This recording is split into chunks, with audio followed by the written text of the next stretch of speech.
Oh my goodness. Hello, everybody. Already off to the races. Holy shit. Sean, thank you very much for 1, 2, 3, 4, 5 subbies to Seaweed Fox, German Cow, Razor Sharp Crap Shot, Uncle Gumball, and Motoko Colster and Hammock. Thank you for 28 months. Goodness gracious.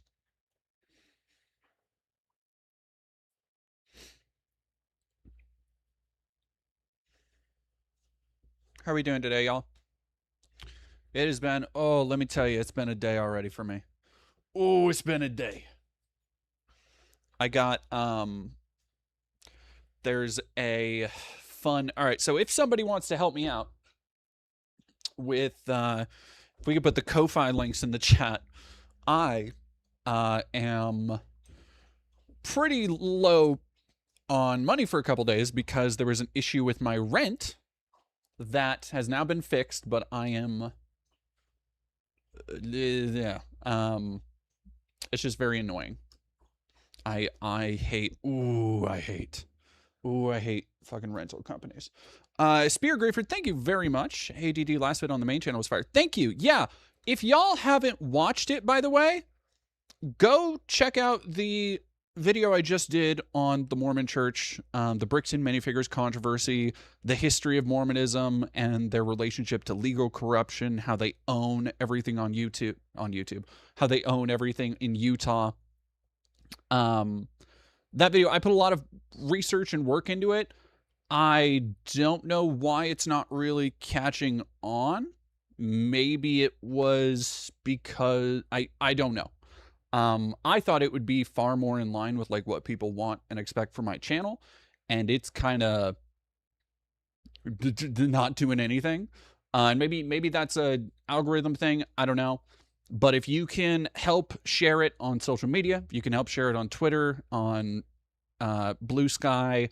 Like I always say, I don't have any kind of like presence on places like Reddit. So if that's a place that you frequent or you have an account or you post things to, I know sometimes my videos get posted in like the BreadTube Reddit and stuff like that. Please feel free, go do that. All of that support is very much appreciated. Cartoon 49, thoughts on the Knicks winning? Oh, baby, let the Knicks. Ooh. All right, here's the thing. I don't give a flying shit fuck about sports. Do not care. Generally, mostly. However, I am terminally endeared to underdogs, and particularly the comeback story, especially after like Trump nixed the Knicks.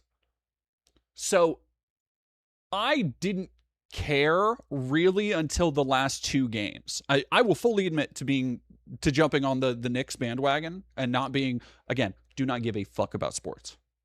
But then it turns into this. The fascinating thing for me about sports is the kind of cultural narrative that emerges.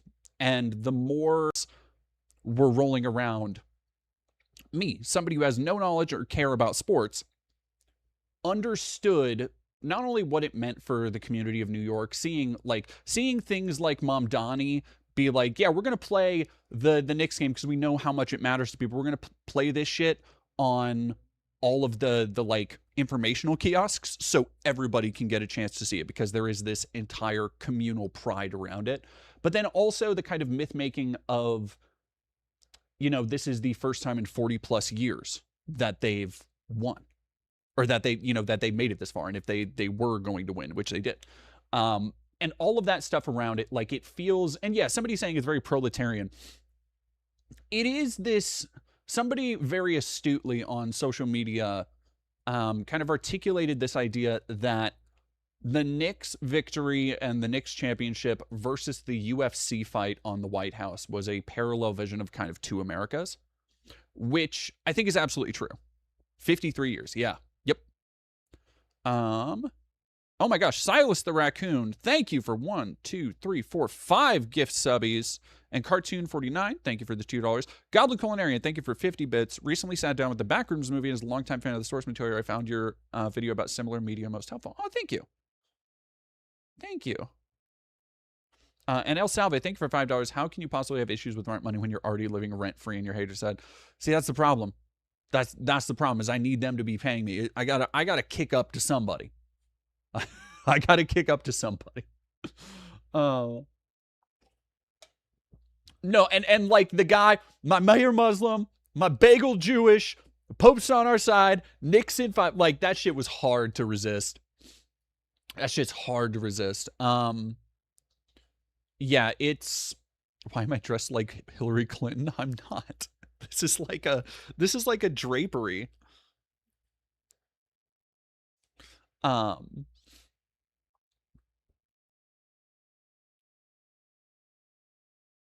and it yeah, like yeah, because the UFC fight was just a goddamn. I guess let's go into it because man, what a fucking. Oh yeah, no, this thing has a whole. I guess let me do like a little bit of a walk for this because this isn't. It's not like a crazy fit. I really just threw it on, but it's very flowy and stuff, and I'm digging it. So give me a sec. Let me.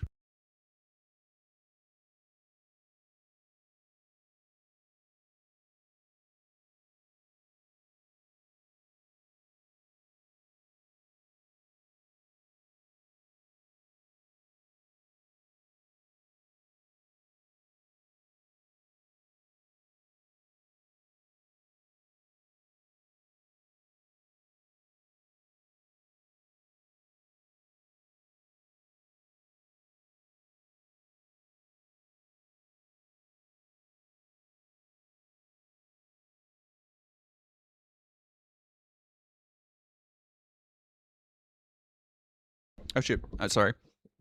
I went silent for a second. It's always funny when people recognize the Buster sword. Oh, Kiri, my wife says she loves you. Thank you. Oh shit. I meant to shout out. I hope they're watching, but I did get somebody who came up to me at Spokane Pride. And I want to send a shout out to May for coming up and saying hi. The fundraiser you sent on Discord, I did not. I have not had a chance to look at it. I've been. I did see that, Christian Garcia. But yeah, let me look up real quick.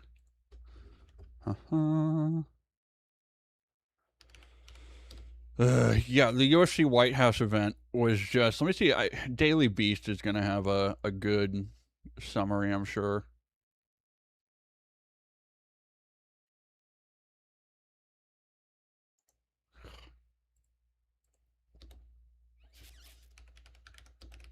Because I want a. There we go.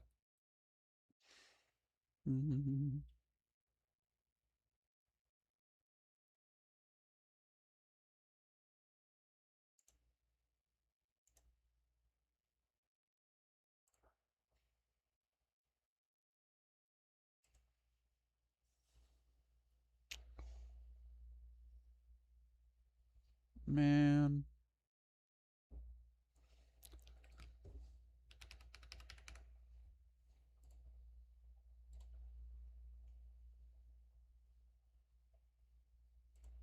Ugh. All right, give me a second.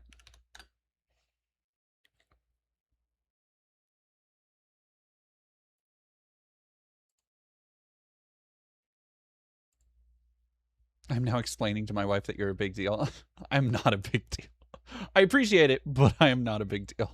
There we go. Catch you smoking? Not today. I haven't smoked yet.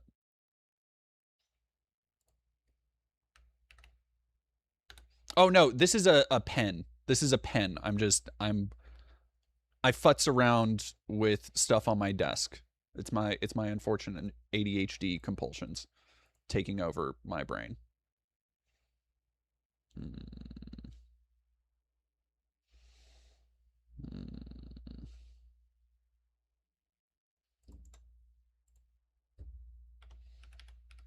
Mm.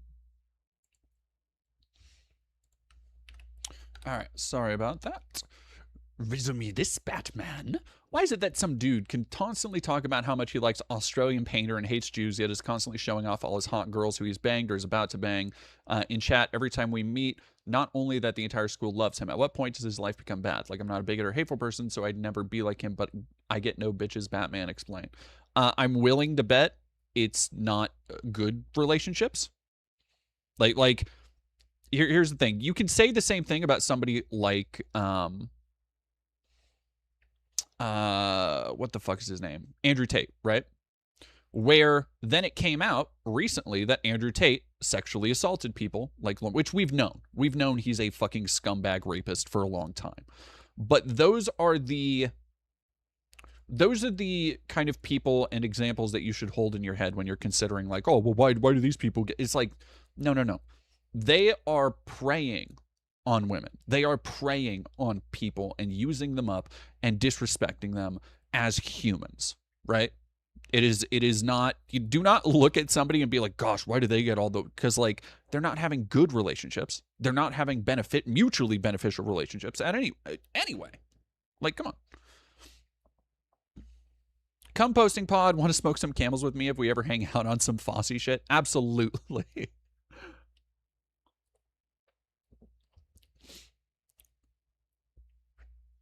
You chew pens? I don't chew pens. It's mostly just like a little bit of like I don't know. It's like a tick more than anything. You know, it's like a toothpick or something.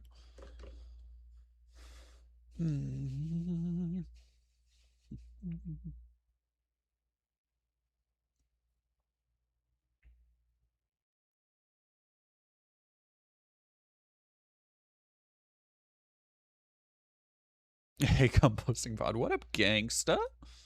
Spokane's hottest internet micro celebrity. There you go. There you go. Yeah, no, that's me. I am I was talking to somebody the other day.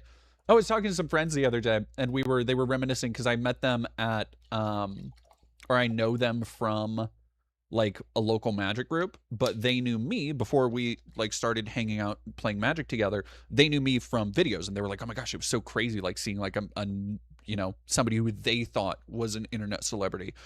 And I'm like, and then what did they say? They said something to the effect of, and then once they hung out with me, they realized that I was just like a weirdo like them. And I'm like, yeah, like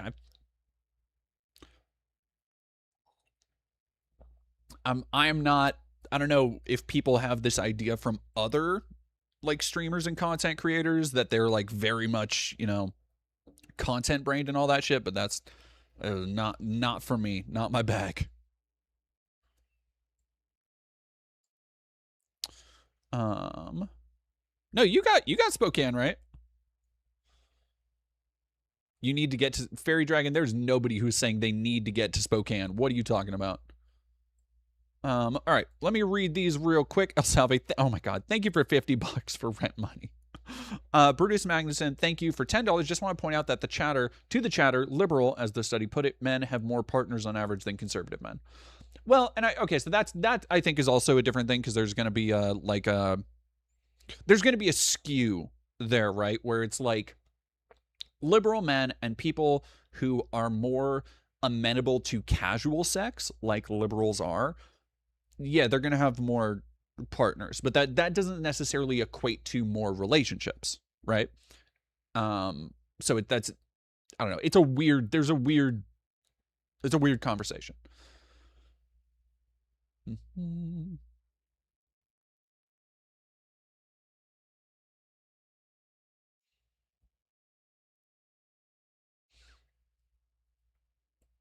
Alrighty, let's go to the Nightmare Hell Circus that took place last night. And I think this is a really good way, like we were talking about, the difference between the public reception and the spectacle around the Knicks. And don't get me wrong, the Knicks, again, I care very little about sports in general.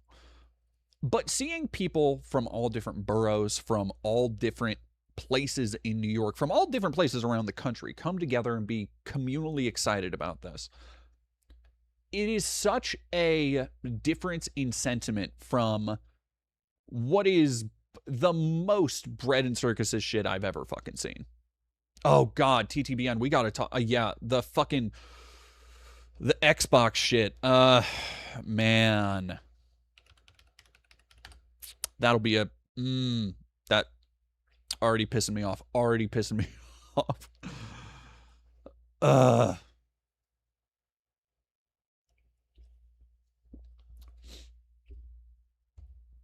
Merritt IVW, is there any advice you can give me on getting started in journalism? Specifically, I want to do photojournalism. Ideally, one day leave my desk job. Trying to get out and do as much photography as I can. Have an Instagram and Substack, but I'm kind of pushing in the dark here. So, photojournalism is a hard fucking beat to get into. The best thing you would be, if you really wanted to work like for an outlet, because like we do not have, you know, you're not going to be able to do like a Peter Parker, right? You're nobody, no real photojournalist is out here catching pictures of the things as they're happening off the police scanner and then selling them to the local paper. That just doesn't happen because they have their own photographers, or a lot of times local newspapers will own local radio stations and they'll have interplay there. So when somebody goes to the scene, they'll also get photos. If you want to be a photojournalist, the thing you're going to want to do is work your way up, probably starting with a local news station, probably starting working as either a TMP, working as somebody who is an editor, because you'll want a skill set there. Like, you'll need to be able to edit, you'll need to be able to put together and understand packages, you'll need to be able to like just have the full skill set that somebody would want for somebody to both film and take pictures for journalism. It doesn't hurt to have a portfolio, obviously, to be able to show, like, yes, I can take pictures of stuff, but it is a rough fucking game to get into. Gosh, I don't even, because like when you go to, so when you go, for example, if you go to a rally, if you go to a protest, like when I was down in LA, perfect example. Last year when I was down in LA at the No Kings protest, there were ABC people, there were some traveling photojournalists who were there to take pictures, right? They are there to take pictures and then they may sell them through the AP or however it gets disseminated. But to do that, you are essentially always traveling and you're always working a beat, right? So it is not a matter of like, oh, I'm going to go to this thing and get, you know, I'm in the area, so I'm going to snap some pictures. It's like, no, you are, like, if you do the Trump beat, for example, like the photographers who took pictures at the assassination attempts with the you know, photo in the background and all that stuff, or the flag in the background and all that stuff. The people who are doing that are following the president around. They are following as part of like the press pool, right? And they will have other photographers with them. They'll have editors and writers with them. That way that if something happens, or they can report on what was said at the speech or all that shit. Like it is a lot of work. And it's really, you know, like most journalism spaces right now, because journalism is such a struggling industry, nobody really knows what to do with it. It's like, that's a fucking rough one to get into. A rough one to get into. Can I piss in the press pool? The White House press pool, sure. Huh. You can go piss in the White House or the reflecting pool because nobody gives a fuck about, man. Can we talk? All right, real quick. Pause. We gotta do the reflecting pool algae because we talked about this. We talked about this like 2 days ago. Lincoln Memorial reflecting pool turns green after surface painted. This is literally what everybody said would happen. Like, everybody. Crews clean up algae that began to grow days after Trump admins at least $13 million renovation project. They turned it into a swamp. You cannot have a better summary of just the Trump administration than the fact that they underwent a restoration procedure that literally made it worse and turned it into a swamp.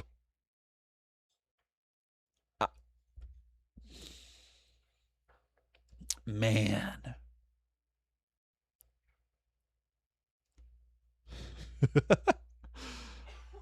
The crews clean up algae. They're just like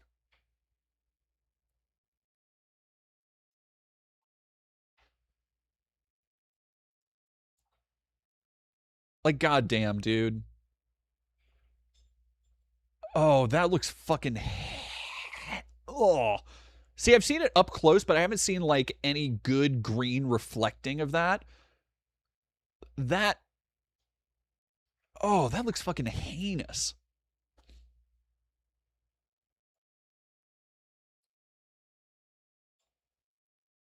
That's like it. Oh. Like, look at that shit. They just have like patches of dirt and shit in there now. God.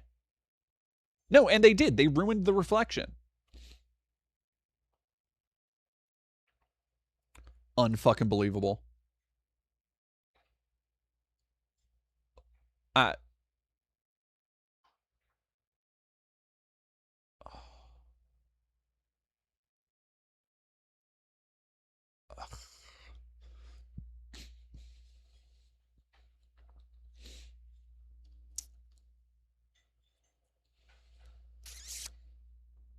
Yep. Cool, cool, cool. It is like I'll give you a pretty green on its own, but not for for this setting, you know? Like if this was a green dress or like a some drapes or something, yeah, this would be great. The slightly reflecting pool is crazy. Rise again, thank you for $2. Pronounced like the mask pronounces smoking. Bruce Magson, thank you for $10. Just want to. Oh, sorry, already read that one.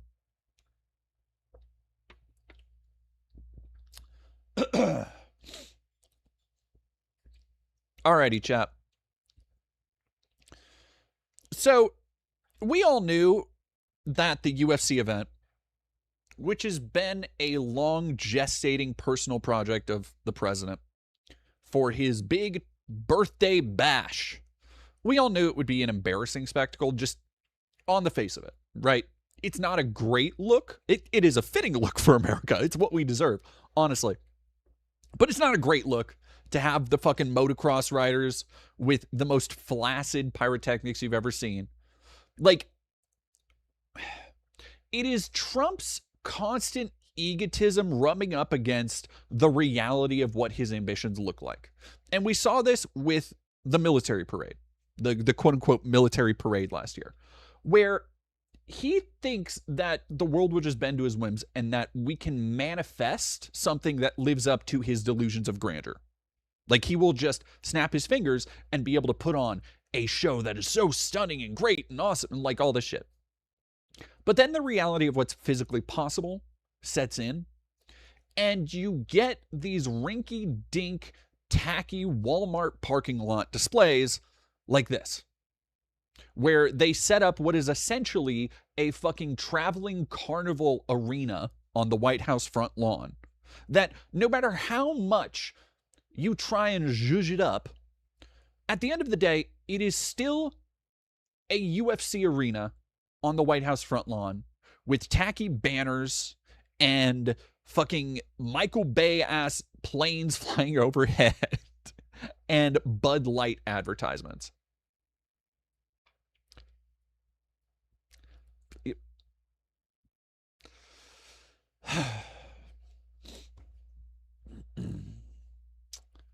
Donald Trump's surreal UFC event on the White House ground finally came to an end after a delayed start in a series of embarrassing moments. The series of embarrassing moments, by the way, started so long ago. It started with him being like, yeah, no, maybe this will be like the Eiffel Tower. The thing that they're calling the Claw is going to be like yeah, sure, dude.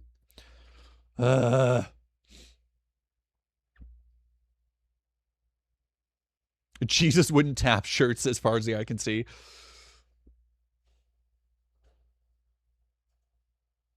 Final bout finished just after 1 a.m. Oh, they had to delay by like over an hour because there was dog shit weather.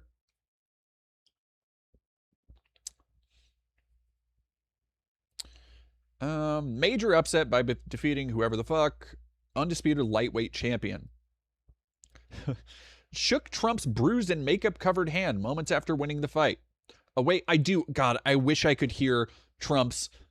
Like, of course he fell asleep there. This is his happy place. He is surrounded by a bunch of oiled-up muscle men. Like, this has got to be... This is like him being in his meditation chamber. You know? Like, Darth Vader had that meditation chamber in Empire Strikes Back where he would talk to Palpatine and nobody fucked with him. Like, that was his, like, study area. This is Donald Trump's equivalent. Just so happened to coincide with Trump's 80th birthday, featured a number of shocks and controversial incidents. Most notably, we'll talk about the Josh Hokit thing, launched a vile insult at former First Lady Michelle Obama after defeating Derek Lewis in the second round of their fight. So let me really quick.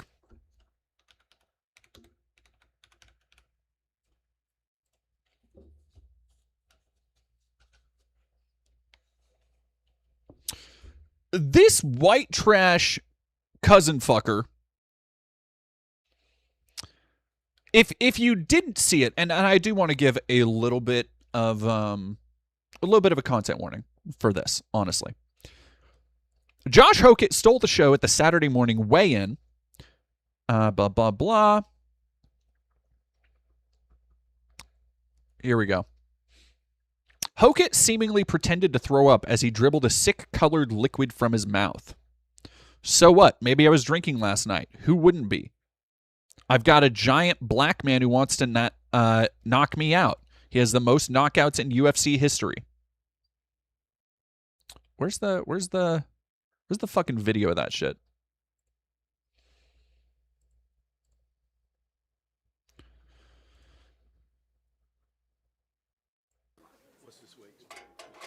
All right, next fighter to the scale is the most decorated knockout artist in UFC history, the number 9 ranked UFC heavyweight contender, the Black Beast, Derek Lewis.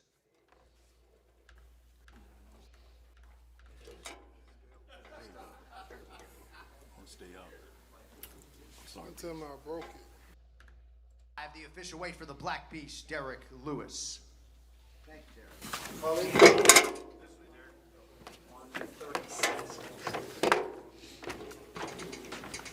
All right, next fighter to weigh in this morning is the former undisputed UFC bantamweight champion.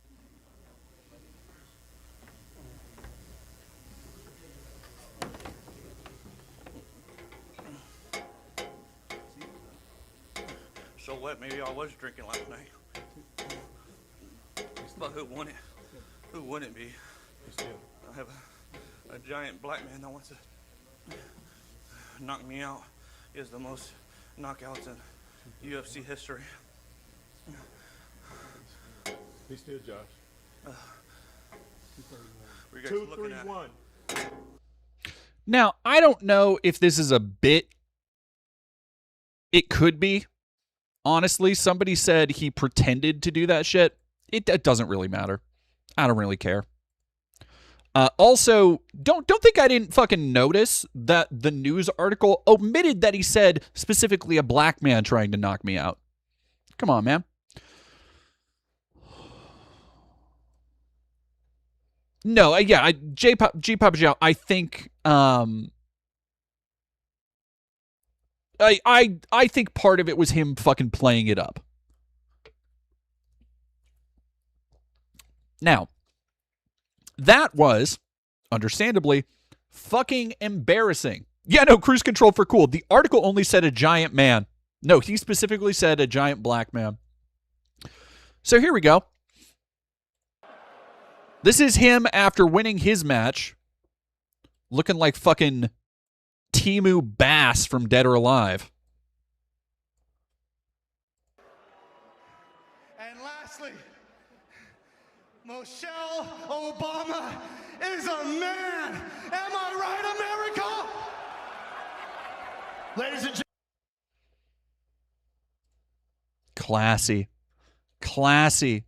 Merchant Resident Evil. Yeah, you can just call me Domain. You can call me Vesper, too. That's my name. This, by the way, So, other things that are very embarrassing about this.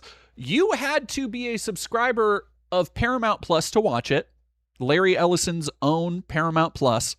Nothing about this event, not a singular aspect, was done for the American people, right? I need to be, like, abundantly clear. Obviously. No shit. But even more annoying was how blatantly all of it was done to celebrate people who are already rich. To be the entertainment of people who are just ransacking the economy, ransacking the country. It's disgusting.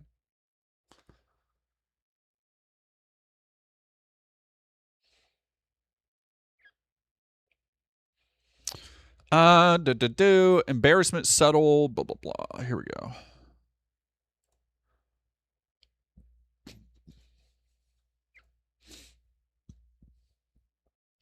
Yeah,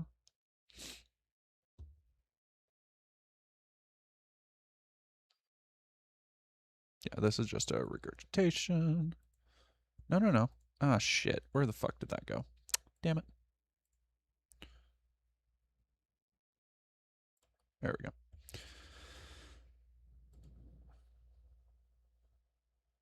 go. In response, so here we go. Here is the other fucking thing.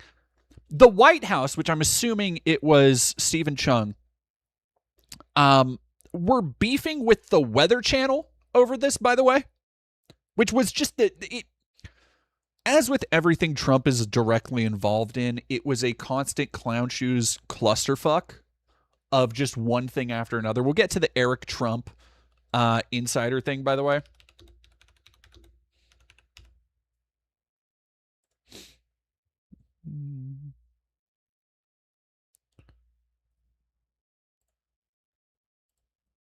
Here we go. The Weather Channel posted on X that UFC Freedom 250 was facing, quote, chaotic weather conditions, including a 60% chance of thunderstorms, which was fucking accurate. In response, the Trump White House's Rapid Response 47X account lashed out, saying, quote, this event is about celebrating America's unmatched greatness, which apparently doesn't sit well with the friendless loser who wrote this bullshit clickbait headline. That's like...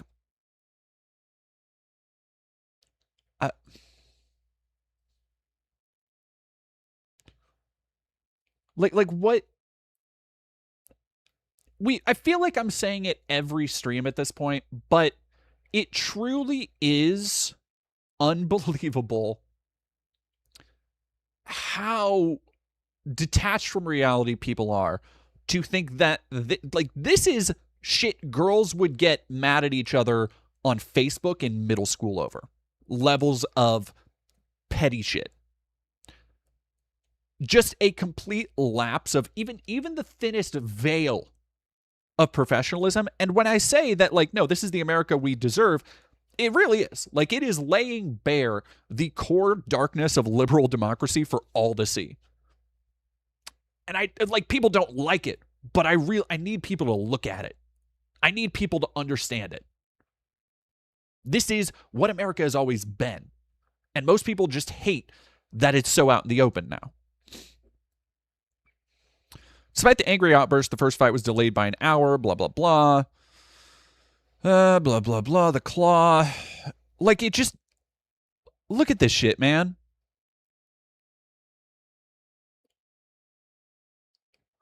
Again, I don't want to, treat the fucking White House as some kind of sacrosanct symbol of, our American heritage and stuff, because for all of America's history, it has been a symbol of imperialism, death, subjugation, slavery, all that shit. That is what the White House stands for. But more than its historical significance, it's the bad taste that constantly offends me. Like, that's the thing that gets me. Right? The just putting this chintzy,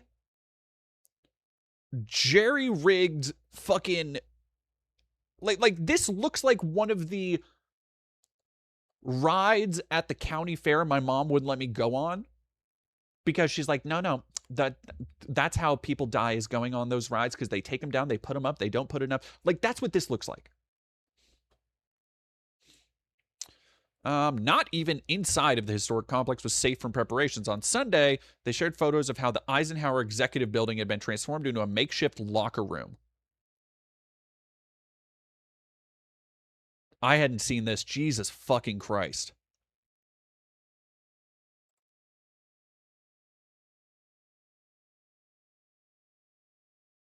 The event also continued the president's tendency to grift with his eponymous cryptocurrency among the sponsors and his Truth Social platform sponsoring one of the fights. Sure, why not? Whatever. Who gives a shit? No, yeah, they turned the White House into a locker room. Which is why they had, like, they entered, for those who didn't see it, when the fighters entered, they had some of the fighters entering from the fucking, like, White House facade. Sunday's event featured a bizarre moment when anti-Trump fighter appeared. Oh, that Sean Strickland, that racist piece of shit. Blah, blah, blah.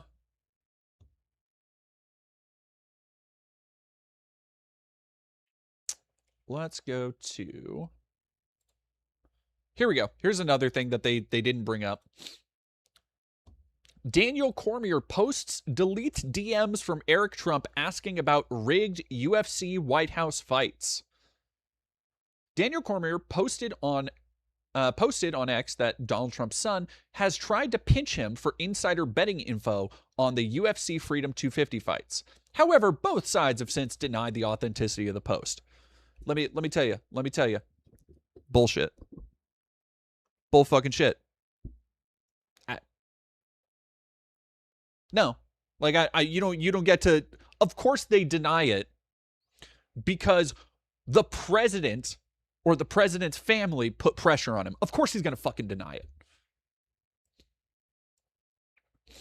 UFC Hall of Famer and color commentator who is scheduled to call the 7-card fight, along with Joe Rogan and John Anik, posted then deleted some direct messages where he was asked if any bouts have a rigged result. According to the screenshots, Eric sought info on potential injuries about the athletes, particularly Diego Lopez, who is the betting favorite over Steve Garcia.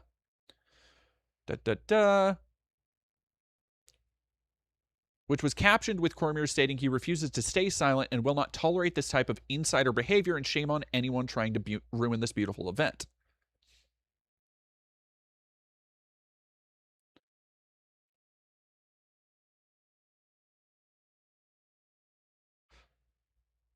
I'll just cut to the chase. Are any of the fights tomorrow rigged? I've been eyeing the Lopez fight, and I think an upset wouldn't be too unrealistic.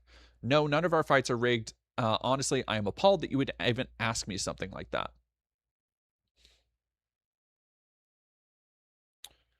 After the screenshots made waves, they denied the validity of the post. Are people really this dumb?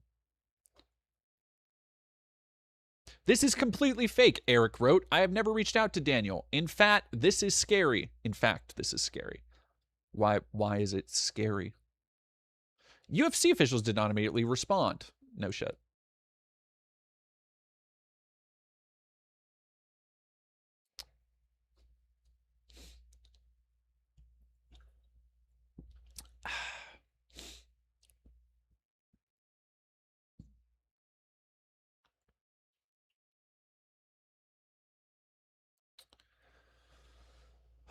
Additional lore. Wait. I don't know.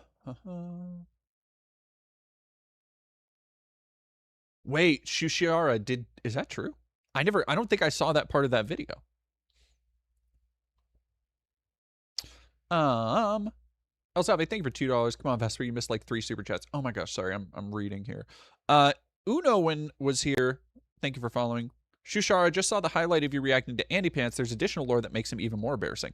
Hang on. In the video that Dead Domain reacted to, it's very clear that the woman that was speaking at 6:17 of that video was AI-generated voiceover. The 2 sentences she speaks have 2 different people. I noticed that. I noticed it was weird, but I don't know. I need more conclusive proof, I think. Nehemia, thank you very much for $5. They're just mad we revoked the Ellison's weather controlling ability set LMAO.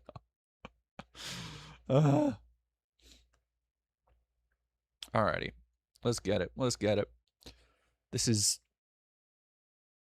just a fucking embarrassment, man. Just really a goddamn embarrassment. What is Chimptopia? Oh, hey, hang on. We gotta have our meat first, then we eat the veggies, okay?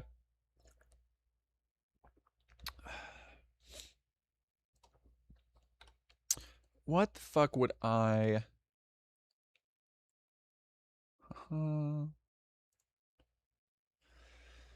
yeah, what are the Freedom 250 events, I guess? Because now, doesn't it just turn into the fucking hack-ass fair for the next month?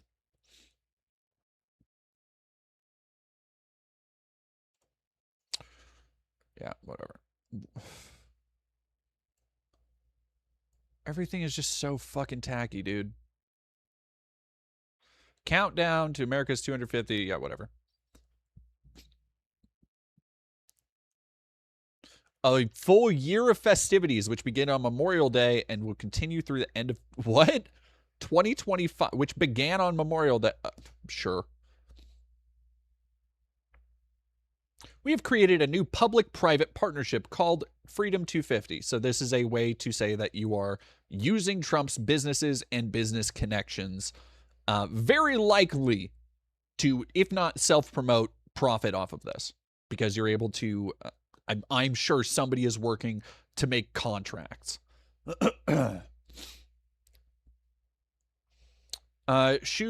Shiara, Ackman made a tweet saying Andy's wife left with a screenshot of a segment of the Stop Noticing the War on Men that's not in the video that exists, strongly indicated he re-uploaded his video.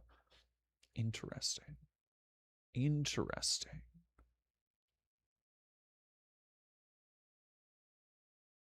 The story of America makes everyone free. America prays. Signature events. Oh my god, this fucking sucks, dog. What? Okay. The White House website goes news, gallery, live stream, Trump accounts.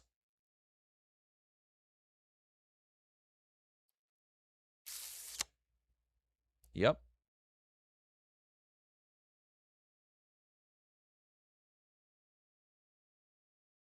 Sure. Signature events. Here we go. Freedom Truck Mobile. Oh, man. The Great American State Fair. June 25th. So that's the next big thing to work on. May 25th, May 7th. So all of their shit they're just saying is part of this. Here we go. Salute to America, 250, July 4th. Yeah. In one of the grandest displays of patriotism the world has ever seen, more than 1 million people will gather for a full day of programming, anchored by keynote remarks from Trump, captivating entertainment, the largest pyrotechnics display in the history of the world. Oh, man. Largest please, I want that to be true. I want the largest pyrotechnics display. I want it to be dangerously, haphazardly pyrotechnical. I need them to bust out like hazardous fireworks that nobody has used since the Chinese first fucking invented them. Nehemia, thank you very much for $5. Freedom Truck, is that like the mitzvah mobile? What? I gotta know. Yeah, or we'll look at what the Freedom Truck is. Schedule includes ceremonies, honoring service members, storytelling of everyday heroes, decade-spanning musical performances. Sorry, decade-spanning musical performances is a great way to say we're going to get whoever we can that usually plays at county fairs. Like, we're going to get whatever surviving members of fucking Milli Vanilli and CCR we can convince.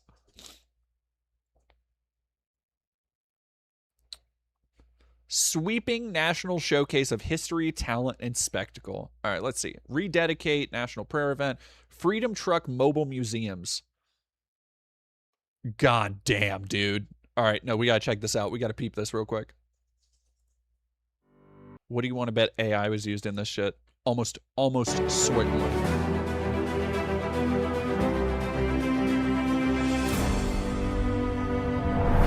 Westward expansion. The Freedom Truck. Whoa, hey, first African-American woman to publish a book of poetry. That, Phyllis Wheatley, that looks absolutely fucking AI. Talent.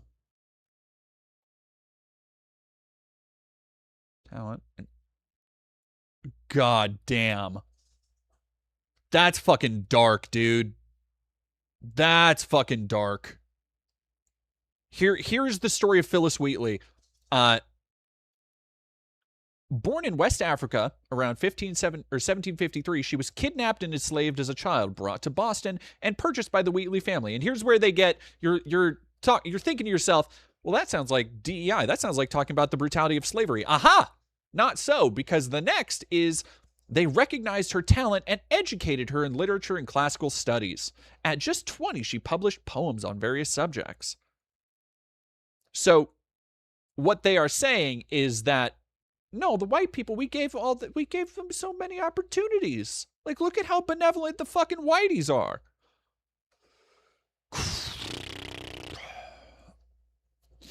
The caucasity. Darkhand, thank you very much for NOK50. At least the fair ends just in time to try and drown the embarrassment via Pal World's 1.0 release. Nehemia, thank you very much. Oh, sorry. Mitzvah Mobile, right? No. I don't think the truck is AI. They obviously made a truck. I think the art they're using, like this picture of Phyllis Wheatley, looks like AI. The French and Indian War, the quartering.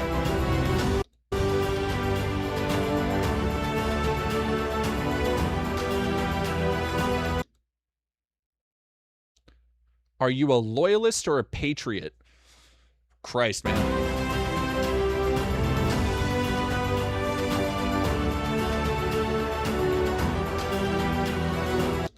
Join us and experience it. Because I'm trying to picture this, but with like the Nicole Kidman AMC Theaters voice.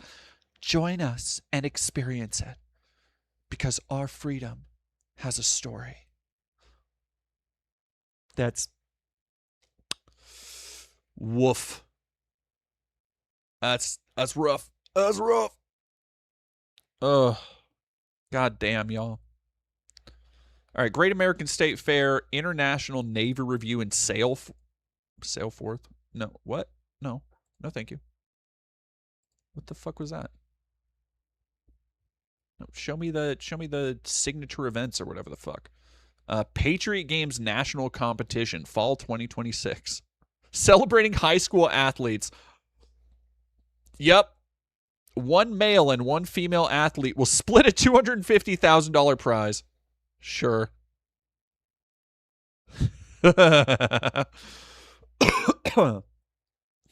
Each participant will be paired with an inspiring mentor ranging from public... Okay, hold on. How is nobody talking about the Patriot Games? How is nobody talking about the Trump plan to take high schoolers, pair them up with, I'm assuming, Trump-approved public figures and Special Forces veterans? Special Forces vets, by the way, notoriously unstable people. And nobody is... No, I'm willing to bet this doesn't actually happen. But in the event it does, ooh, I hope there are so many people watching and making sure these kids aren't fucking abused. Ooh.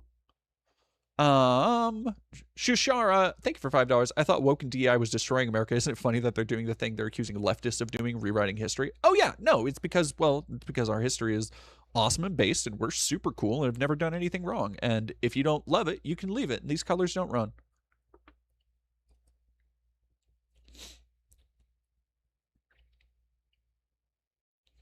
Yeah, tight collapse. This sounds like a front for something very, very dark. Yep. Sure, it sure fucking does. Teddy Roosevelt Presidential Library opening. I'm willing to bet that was already gonna happen. The Great American State Fair is the one I'm really looking forward to because So that starts in T-minus 10 days, apparently. I know writers who use subtext, etc., etc. Thank you, the guy 493 for $2. Oh my gosh! All right, El Salve, thank you for $5. Trump thinks he's President Snow, with the Patriot Games being like the Hunger Games. At least Snow is competent. I don't even think he's like. I doubt he has seen the Hunger Games. I doubt he knows what that is. Unless somebody has made a fucking Andrew Lloyd Webber musical about it, he probably doesn't understand it. Nehemia, thank you very much for $5. Hate to say it, but how much you want to bet they're pairing them all, boys and girls, up with male figures because having women is DEI? I wouldn't be surprised. No,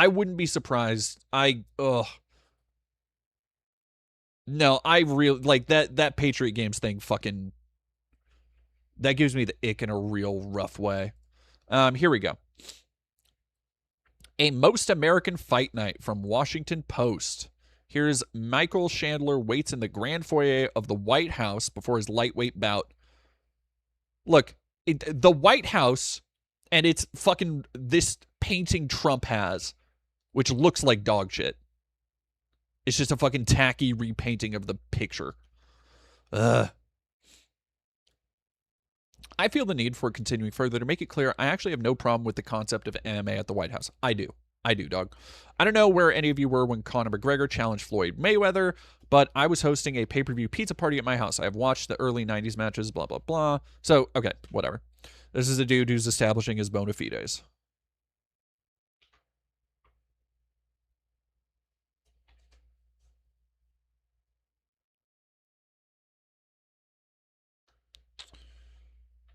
Here we go. The UFC championship event that happened on Sunday was not a celebration of the sport, it was a celebration of slop. Pseudo-patriotic grift that tried to convince us that fighters wheel kicking each other for the chance of $1 million in crypto deserve the same level of hero admiration as the boys who launched onto the beach at Normandy. It was an infomercial that paused every 7 seconds to advertise Starlink Internet or Starry Soda or Ram trucks or flavors of Monster Energy drink that God forgot. Yep. Next chapter of America's fighting story, an announcer intoned over footage and images of historic battles, as if the Declaration of Independence was brought to you by the less popular Musket Company and a knockoff beverage everyone drank because they threw their tea off of boats.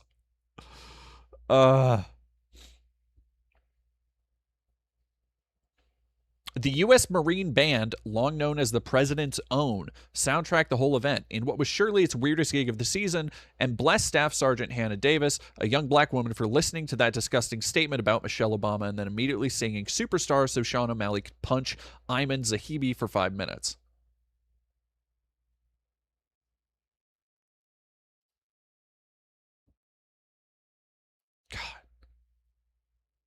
God. Nehemia, thank you very much. Oh, no, sorry, Shushara, thank you for $5. I can leave, except I won't be able to leave because I'd be draft dodging. In case anyone forgot, the draft is supposed to happen January next year. Not if you're trans. Get on that estrogen now. Get on that E now. Get in on the ground floor. They gave out free Monster Energy. God damn. Well, they had to. The thing was going so fucking late. You had people sitting out there falling asleep.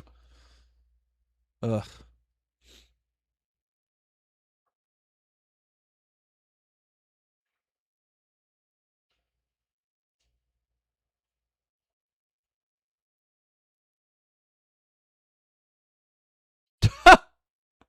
At one point, the program involved a rebroadcast of Ronald Reagan's 1986 Flag Day address, along with what certainly looked like AI depictions of historical events, including a baby's hand sewing an American flag. Christ, man. What do we make of this other than this is America? Bring me your tired, your poor, your huddled masses advertising Bud Light and trucks. In loud we trust. Bring me your ring girls dressed skimpily in sequin stars and stripes, and your men with cauliflower ears and a bunch of sailors dancing to YMCA.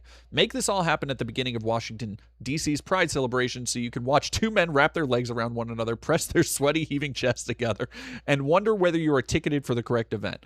The problem isn't the fighting on the lawn. People who love the UFC have had to sit through decades of presidents inviting poets and cellists and opera singers, and turnabout is fair play. I'm gonna be fucking honest. Look, I've talked already that I don't have a lot of love for sports. The idea of comparing UFC to, which I'm sure takes a lot of talent, and those are talented athletes. I don't doubt that.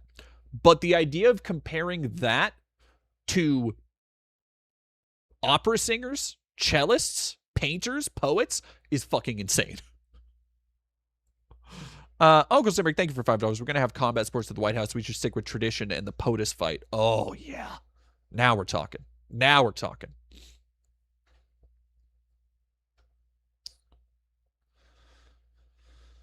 The problem with Saturday's broadcast wasn't the fighting, it was the tonally incoherent emulsion of patriotism and bloodlust, history and buy this crap, an event happening for the people who, but tucked behind a Paramount Plus paywall. We have always been a violent country, but have we always been such a shameless one? And here's the thing. Yes. This is the liberal reaction to the exposing of the dark heart of capital. Yes, we have. We have always been this. That is why so many people buy into this. That's why you had so many dipshits like Jack Posobiec on Twitter being like, the liberal mind can't comprehend this. And it looks like an AI recreation of the end of a fucking Call of Duty game. Right? Like, it is because at their core, there are so many Americans who see this slovenly, tacky, chintzy, gold-plated garbage as emblematic of what America and Americans should strive to be. They have bought into the great idea of they themselves being so exploited that all they do with their lives is wave flags for the rich, the powerful, the murderers, the killers, under the banner of patriotism. Yes, we have always been this violent, and yes, we have always been this shameless. But the liberal democracy has had a really good balance, up until Trump, of hiding that shamelessness. And again, I've talked about it before. The thing people don't like, the thing libs don't like the most about Trump, is how unseemly it is, how annoying it is.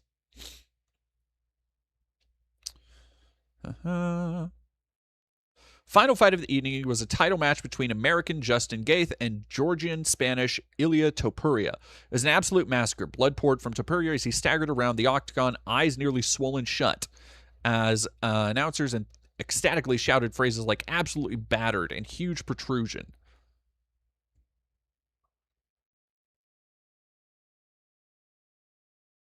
When Gaethje was declared the winner, the octagon was swarmed with Trump progeny.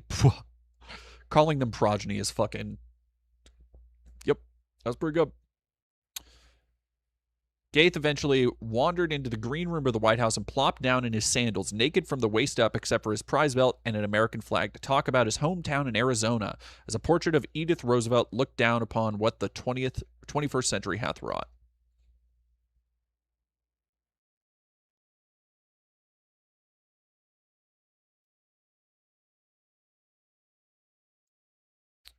Fucking vile, man.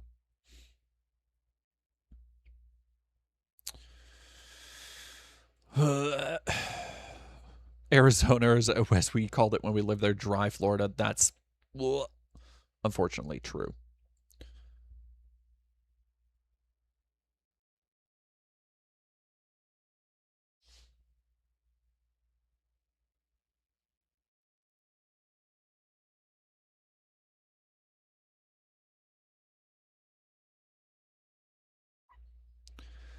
All right, we got. Let's go over some more fun stuff before we get to because we got Riley Gaines. We got let's go over these fun things. Here was a nice little moment. I know we all like laughing at Heg's breath. Ask you before you go about what is going on with U.S. munitions and stockpiles here. Ukraine's President Zelensky was on this program a few weeks ago. He made a plea not just for more interceptors, but for the ability to produce them for friendly governments to be able to produce patriots. Some Republican lawmakers support this idea. Do you? Nobody makes better and more munitions than the United States of America, and we are open to co-production wherever we can. And because of this administration, we're supercharging our arsenal of freedom, building more, building faster, opening up the Pentagon, ripping through the Pentagon bureaucracy to force industry to move faster. So but there are our crisis, stockpiles there are is a strong, crisis and with they will those only get stockpiles stronger right in the future. Now. There is a crisis with those stockpiles there right is not. now in That private is- industry. That is a manufactured testified story that the to media it in wants to front of peddle. Congress. And ultimately, our stockpiles are great, and they'll only get stronger because of the way this president has. You and testified if under anything, oath that it would was take the years Biden to administration rebuild that those gave away stockpiles. munitions to the. You don't have to read back to me what I testified. I speculated some munitions take more time than others. We've got lots of them. We're building more than ever before. The Biden administration gave away hundreds of billions to Ukraine. Do you notice it's the same fucking playbook every time? Like, that's why I did the one piece last year. I did one video on mostly Pete Hegseth and Kash Patel and just being like these very craven, sycophantic kind of attention chasers, the influencer economy of it all, how they all want to be fucking influencers. And it's really hard to watch them consistently for anything they say unless they're getting dunked on like this, because it is the same shit every time. It is deflect to Biden, deflect to Obama, and just railroad over any facts presented to you. Like, that's all they're doing. Yeah, hilarious. It's the lying meta. It's fucking OP. We also, we have basically also lost in Iran, which, good. Here's the other thing. So this came out a couple days ago about Riley Gaines.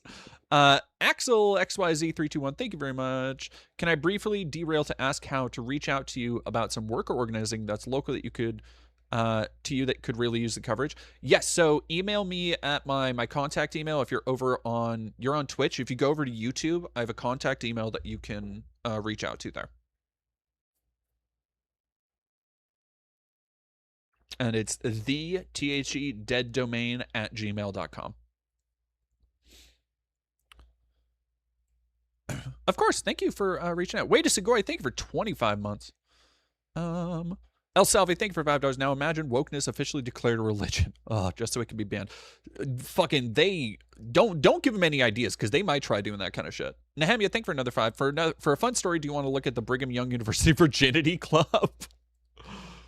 Oh.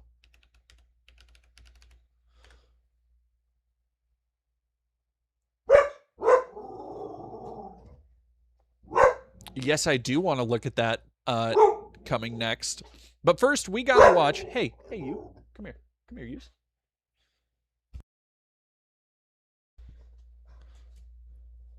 Riley Gaines. So Riley Gaines is one of the most obvious kind of grifters I've really ever seen. More than even Chaya Raichik, because I think Chaya is, by all accounts, by everything I've heard from people who've actually met her, she is that fucking dumb. She is a dumb.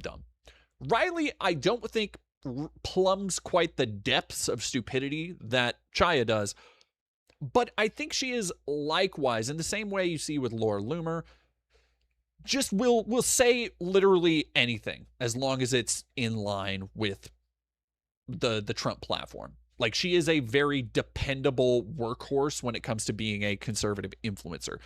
And that also means that she is inexplicably popular for somebody who is just a fucking void of charisma. This is a common problem that you've been noticing, I'm sure, with Trump influencers and conservatives. And it's because, like a lot of these people, they are propped up by money interests. They see a face that they can put in front of a camera that comes with her own backstory, comes with her own advocacy, so she can be used to push culture war narratives. Again, for people who don't know or don't remember, Riley Gaines was the girl who placed 5th against Leah Thomas and made placing 5th her entire thing. Not the fact that she placed 5th against other cis women, just the fact that one trans woman did not get first, just beat her. Nehemia, thank you for $5. I should start at the bottom, because if you look at the most recent post, you'll think it's satire. Okay, I will be sure to do that. Also, yeah, we didn't talk about, God, I fucking forgot. We didn't even talk about the, is Chaya Raichik as dumb as Dave Rubin? Chaya Raichik, Hilarious, Chaya Raichik, and granted, I I've talked to a lot of people who have had more experience and more interaction with these people, right? Like, I've never talked to Laura Loomer. I've talked to people who've talked to Laura Loomer. I've never talked to Riley Gaines. I've talked to people who've talked to Riley Gaines. So this is like kind of a amalgamation of secondhand sources to say this. But when I tell you, and you can ask anybody who's interviewed Haya Rychik, when I tell you she is, everybody I've talked to who has had any kind of discussion with her has said that she is the dumbest person they know. Like, Haya Rychik, however stupid you think somebody is on the conservative side, believe me, I get it. There's a lot of dum-dums. There's a lot of dum-dums. We've looked at Dave Rubin, right? We've looked at Matt Walsh. But however dumb you think somebody is, Haya Rychik outstupids them by orders of magnitude. Like, she is genuinely concerningly stupid. Jake GB, thank you for $5. As a non-conforming cis man, I hate the focus on trans athletes. Trans are already less than 1% of the population, even less in big league sports. Jake GB, you will probably like the documentary I'm going down. God, if y'all want a weird fucking all right, let's watch this and then remind me in 5 minutes to look up a Kid Bandit video for y'all. Wait, tell me the pillars again. So it's pro-life. So, First Amendment, Second Amendment, sanctity of life, and veteran and first responders. Okay. First Amendment, Second. Yep. So she was asking, this video was not supposed to be seen. Like, this must have been before everybody thought cameras were rolling. This is prepping for whatever the fuck, where she is getting from a handler off screen the tips for what she needs to be saying. She needs to be pro-life. She needs to talk about First Amendment, Second Amendment, all that shit.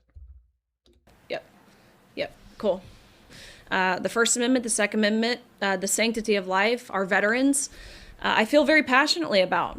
Do you guys, if you're going to talk about, I mean, you hate to even call them political issues, but do you specifically say, like, the left or the right, or is that something you try to kind of refrain from?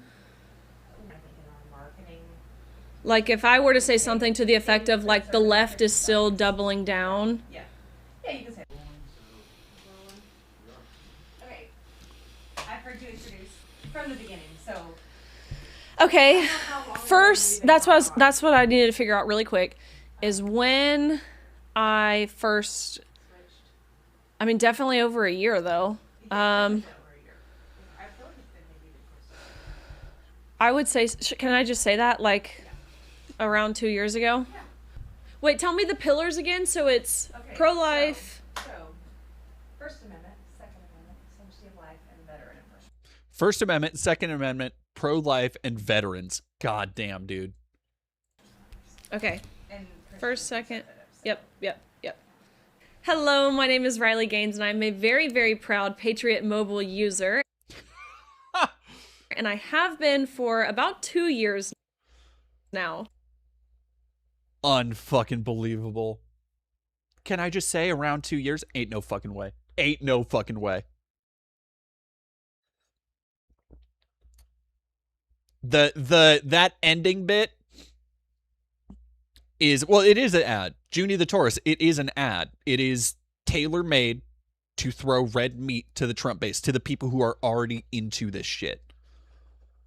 Oh, man. All right, let me go to Kid Bandit. Because, yes, so I am going down to LA to, this is actually the show I will be covering. To document Kid Bandit's first show that they've been working on after retirement. We'll be talking to a lot of queer and trans wrestlers down there. This will be, I am going to try and really, I'm going to try and make like a proper documentary with this. Like, I have enough experience with documentaries and with filming that I am going to really, like, this might not be on the channel, I might try and like get into a festival circuit type thing. I'm not going to wrestle. Goddamn no. But I think there's a lot of really cool stories to be told here. Kid Bandit is obviously on board. So if y'all want to help with that, of course, anything. This is going to have Nyla Rose and the Dark Sheik. This is going to be a really cool event. If you want to help in any way, the Ko-Fi link is all that stuff right now will be going towards this. I am very happy to say I'm not going to need like an insane amount of money because, and this is a cool thing you get to do when you have a bunch of friends' places. I do have a place to stay. Food and to a certain extent, food and travel expenses aren't going to be like prohibitive at all. But Ko and I will be heading down on, I won't tell y'all when we're heading down, but we will be there for this. And I'm very excited about this. And this is for those who have seen The Furious.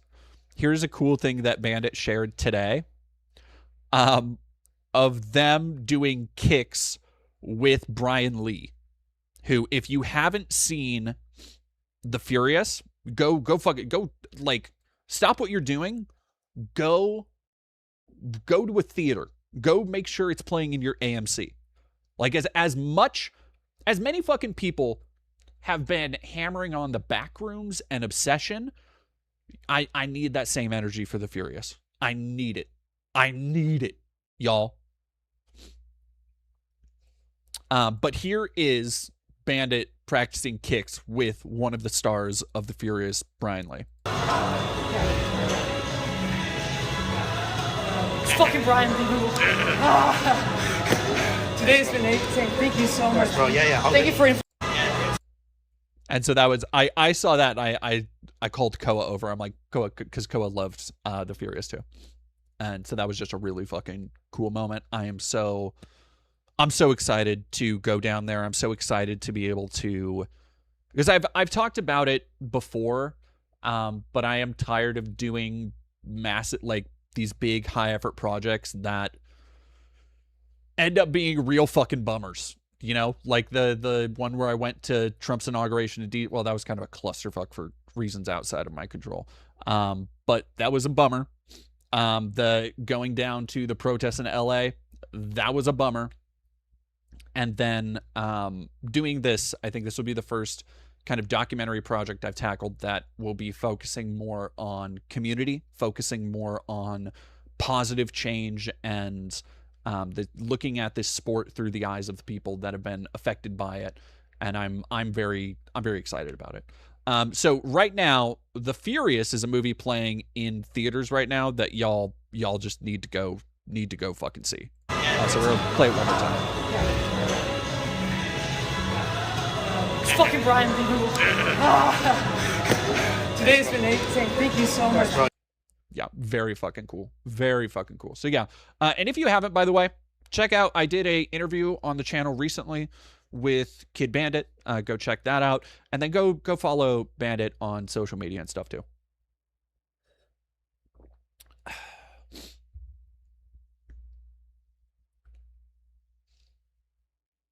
Eden Riley? Yeah, hell yeah, Eden.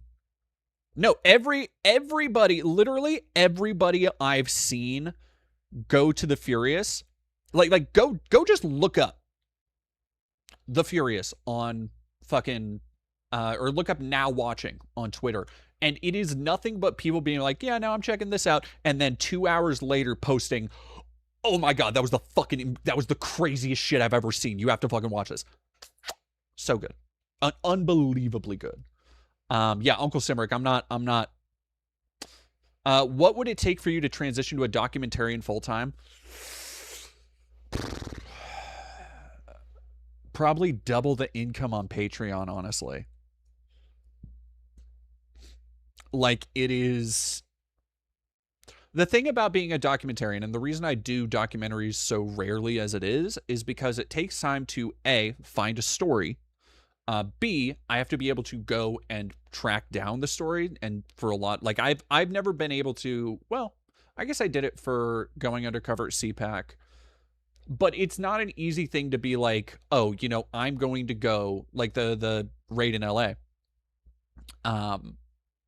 I'm going to go, you know, take time out of my life, get people to take care of my animals, travel expenses, food expenses, living expenses if I don't have a place or somebody to stay with.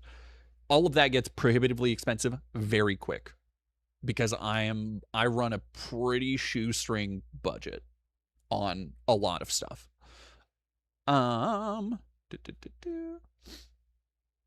Like, so it was something I would love to do, but it's not feasible right now. It's right now, I should say. I am hoping that by starting to focus more on actual films and independent film and moving more into that space, which is something I've been working towards. I've been open about this for a couple years. I'm hoping that by doing that, it will open up another avenue of kind of funding to a point where I don't need to be pulling Mr. Beast numbers. I just want to be able to take the time on the work I do that I feel it needs without pressuring myself in a way that will compromise the work, and also without stressing about, you know, being able to eat, being able to pay rent, all that stuff. Because that's kind of where I've been for the last 2 or so years. Like it is, hey, and this is another reason why, if you haven't checked it out, please go check out the most recent video on the channel. Please go check out the secondary channel, the streaming channel, because even if you only put on a video in the background, even if you only put on the new Mormon video in the background, leave a like, all of that shit helps the algorithm massively, massively.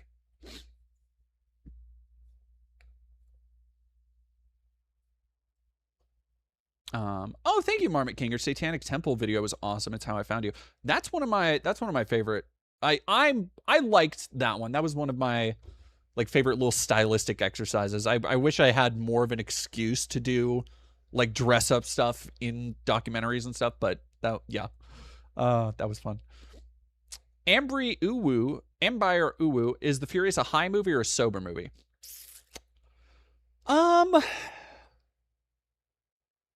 If you get a little buzzed, like I wouldn't go.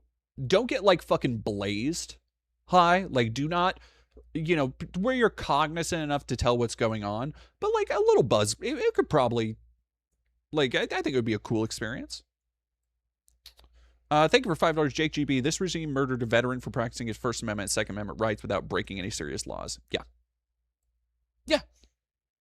It, like, the idea that they ever give a fuck about this shit annoys the hell out of me.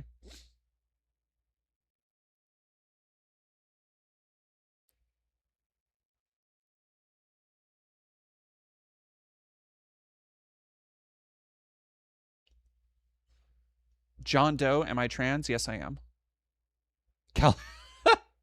California sober is fucking crazy. California sober is so funny. Okay, let's go. What else do we got? Oh, okay. Oh, hey, Gino. Do we... A boss fight 7870 TST videos also I found AD packed with info and fun edits. And see, and I want to get back to part of the reason of splitting the channels or having a stream highlights channel is so that I'm able to, if somebody wants that content from me, they can have it over here. And then my more edited content can be, you know, put off over here. And I am hoping that it gets to a point where I can, you know, then have more people coming for the edited content, which will, both through views and patrons, allow me to be able to take more time and really do, like, really do a good job with presentation and stuff, because I've unfortunately just kind of been forced to nix a lot of, not a lot of it, but there have been lapses because I am kind of forced to rush stuff a little bit more now.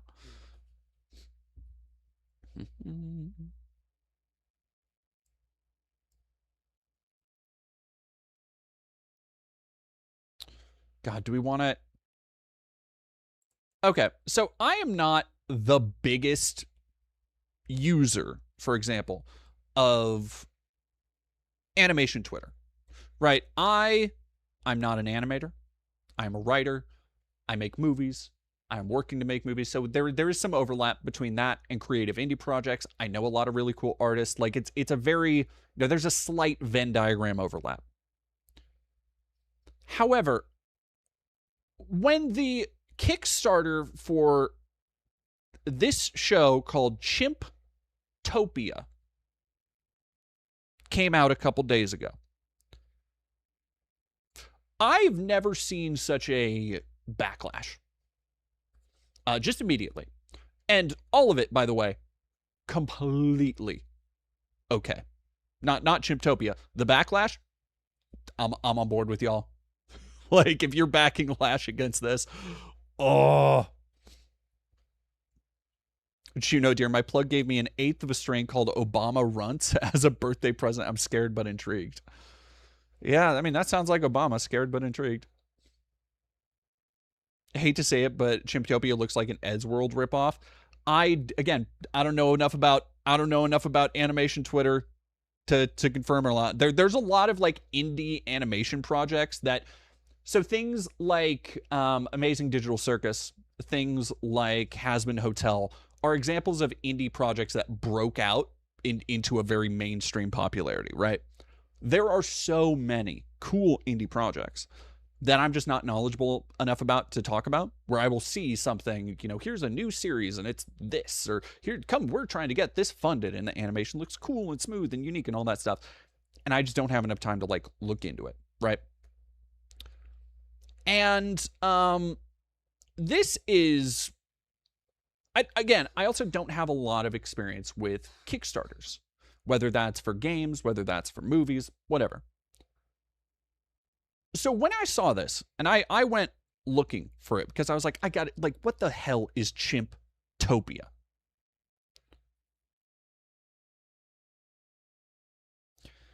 And I need you to prepare yourself. John Helldiver Real just got here. What the fuck is Chimptopia? You are perfectly in time because we're about to play the Kickstarter trailer for this pile of ass. And then we will go into, let me actually look it up real quick.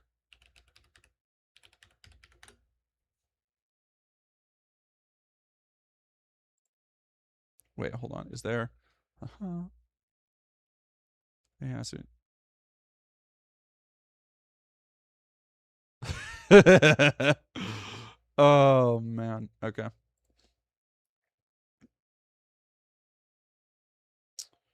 TV tropes. Oof.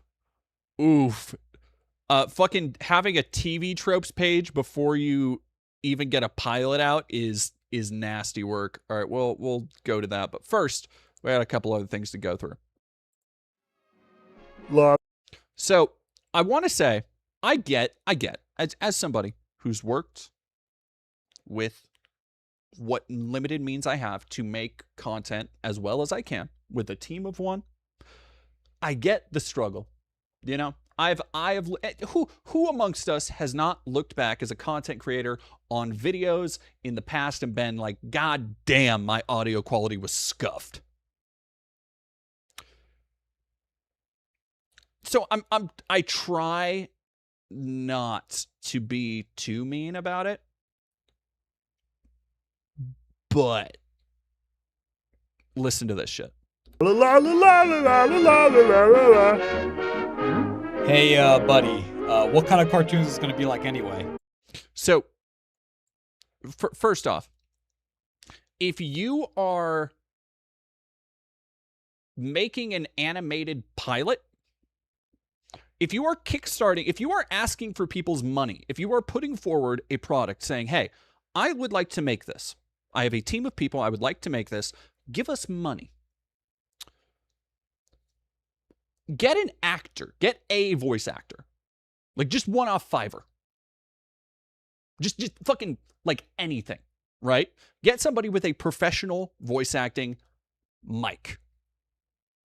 Like, anything. They don't even need to be a good actor if you can just get a good take. If you can just get clean audio.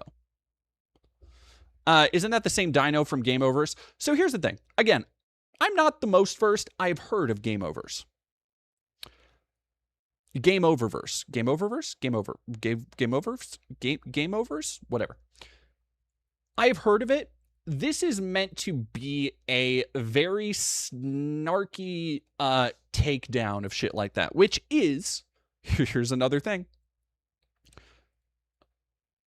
not a good look, because the art community, the animation community, the filmmaking community, sitcom community, writing community, all of these different tangents that come together, these creatives on the internet, people who are trying to follow their passion, are trying to make art however they can, often on really hard budgets.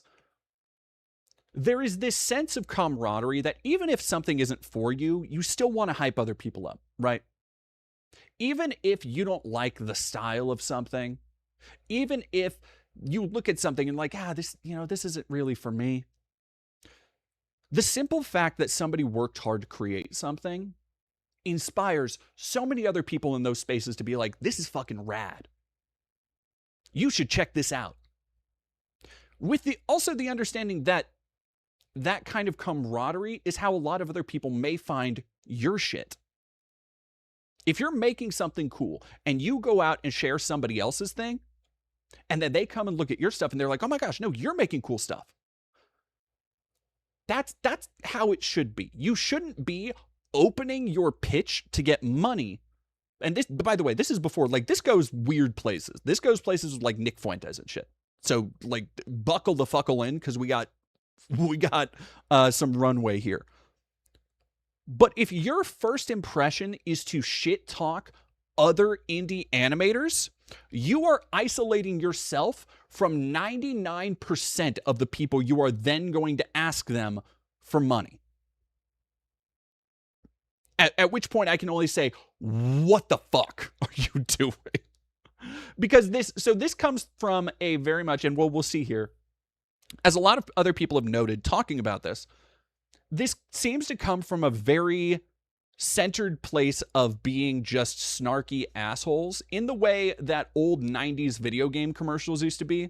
You know, like, this is some Sega does what Nintendo don't type shit. This is some like snarky fucking early memes of like beating Barney the dinosaur to death with a baseball bat. Like that kind of shit. It is this very childish, juvenile way of protesting something, of expressing annoyance with something through just like the most puerile brand of violence possible.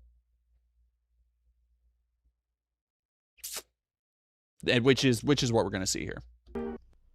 Oh, well, my name is Boggles, and I'll say video game characters with my friends. Oh, brother. I'm a learner. Another one of these. And we love to reference video games. Mario Brothers. Okay. Mega Man. Street Fighter. Whoa! Oh, God! Trust me, you would not have wanted to watch that pilot anyway. Oh, my dinosaur cock! Trailer and launch June 20th. That seems that seems a little ambitious right now, given the controversy. No, they used a real bad mic. It wasn't even like a stylistic choice to do that. The idea of the only joke or real profanity in your trailer being, oh, my dinosaur cock at the end, is not a great tone indicator too. Like you want to establish with comedy a tone right off the fucking bat. Because otherwise it's really hard to get like a feel for where you're going here. One of my favorite examples of this, by the way, and this is perfect for animated comedy, one of my favorite examples of this is Bob's Burgers, where you go watch the first episode of Bob's Burgers, and this happens a lot with pilots where, you know, the first episode, by the second episode, they'll change a character. They will, like, they're still finding their footing, right? The first episode of Bob's Burgers is so wildly tonally different from what that show would become. Where now Bob's Burgers is kind of like a family sitcom. But that first episode was when they still didn't know if they wanted to aim for more adult humor. And as a result, the first episode of Bob's Burgers has so many out of nowhere jokes about pedophilia and molestation. Like and it's the kind of joke that's never really made again in the series. And it throws you off, because then you watch that first episode and you expect an entirely different fucking show. But Yeah, no, early Bob's Burgers is surprisingly dark. And that's why. Is because sometimes it does take a little while to find your beat. But you need to at least attempt to find it.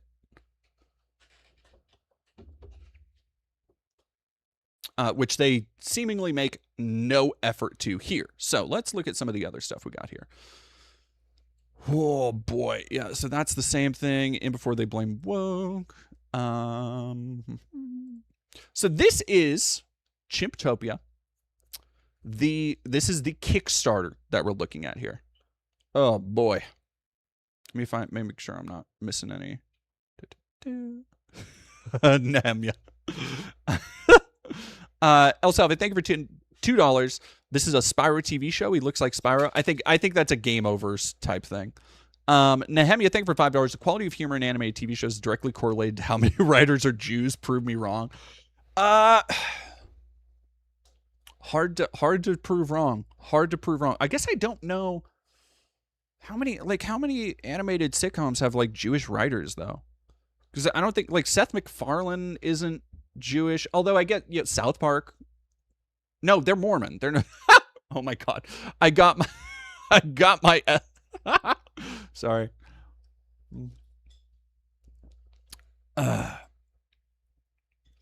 Is that a saying on the left? No. So here's the thing. Nobody really knows what the fuck Chimptopia means. I will say, so right off the bat, this is an unappealing show. Like, this is the equivalent of something like Brickleberry that I would look at on a Netflix and be like, oh, they made another one of fucking those that I will never watch. Like, does anybody remember Chicago Party Aunt? That was a television show, I think, on Hulu. Chicago Party Aunt. And I take one look at that and I go, no. I don't think I will, actually. This already not a great sign that your Kickstarter's giving that. But additionally, yeah, you may notice, some people have already noted, that the name Chimptopia, the word chimp now kind of raises some warning flags because it has become racist shorthand. You will hear, we've talked about how people, by the way, the word chimp out and spurg out, you throw those in the fucking bin. You should never be using those. That's 4chan thinking you're fucking sly racial slur bullshit. Except, well, spurg out is obviously for Asperger's. But the term chimp out is something that I've seen worm its fucking way into mainstream talking on even people on the left. It is, and began as a racist slur used to mostly excuse the murder of black people by white people. Like, just don't fucking use it. Don't fucking use it. Which is why, for many people, the name Chimptopia raises those same alarm bells. Now, you may also notice that, yes, there is a half-man monkey creature here. What seems to be a non-white person with a tail and a banana and large ears. And this is apparently the landlord, because the entire concept, here's the concept of this groundbreaking comedy. 3 deadbeat friends need to make money to pay next month's rent by any means necessary. Classic.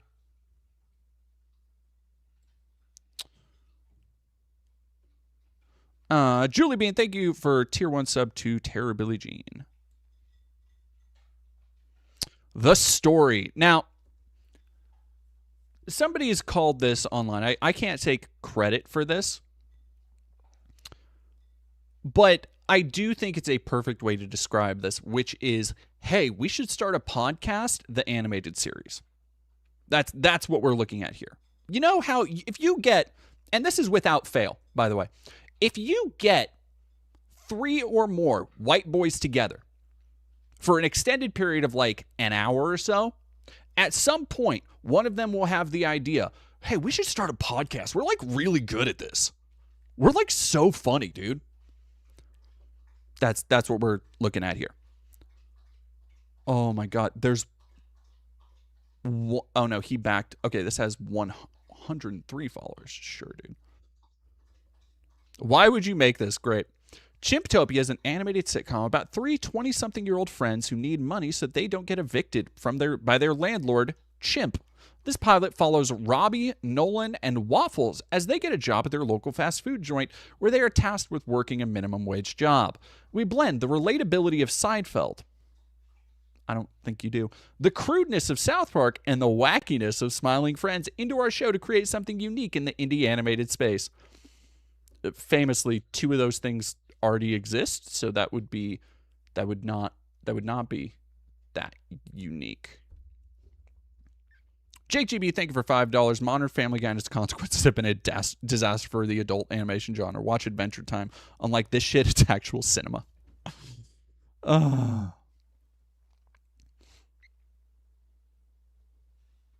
Do not bring Smiling Friends into this. Hello? Sorry. That sounds like AI. I wouldn't be surprised. This story is a passion project created by a friend group who has too many stories to tell and want to put it into a format that can live on forever. Ooh, yeah. Ooh, yeah. I need to hear these mediocre white men's life stories. I know they've got the goods. I know for a fact that they've tried to go up to these are exactly the kind of people that would go up to like an open mic and nobody but their friends would be laughing at them telling jokes about like how they shit their pants or something. Bussy Control, what was the other pathetic MAGA show? Fucking Mr. Bertram. Is that the one you're thinking of? Or no, New Norm. New Norm. We also think the indie animated space suffers from a severe lack of episodic shows. We have no intentions on an overarching story, which, Doug, you're claiming you're inspired by South Park and Smiling Friends. Both of those shows, like, what are you fucking talking about? Most adult indie animated shows are episodic. Like Family Guy, The Cleveland Show, American Dad, all the fucking Seth MacFarlane verse, they all follow the sitcom formula. The show skews in a much more teen/young adult sense of humor. The characters in this world are hateful and full of spite, a reflection of the terrible parts of society. Our message, however, is not to make the world look bleak, but to show the stories that can be made despite the negativity. Sure. Just also, I don't know that this isn't some elaborate bit, because these characters are so bland and boring. All right, give me 1 second.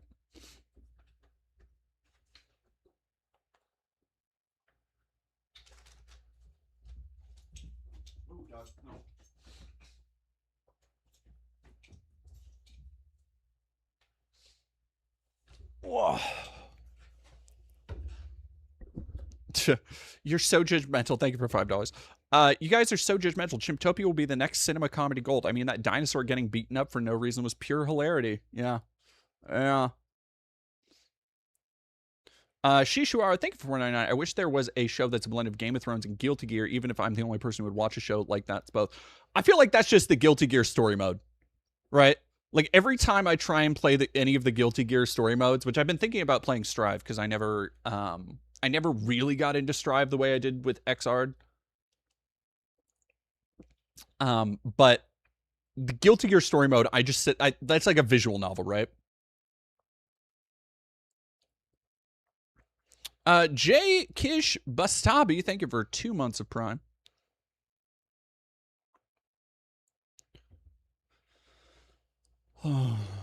Yeah, I just watched the Guilty Gear story. Like, how appealing.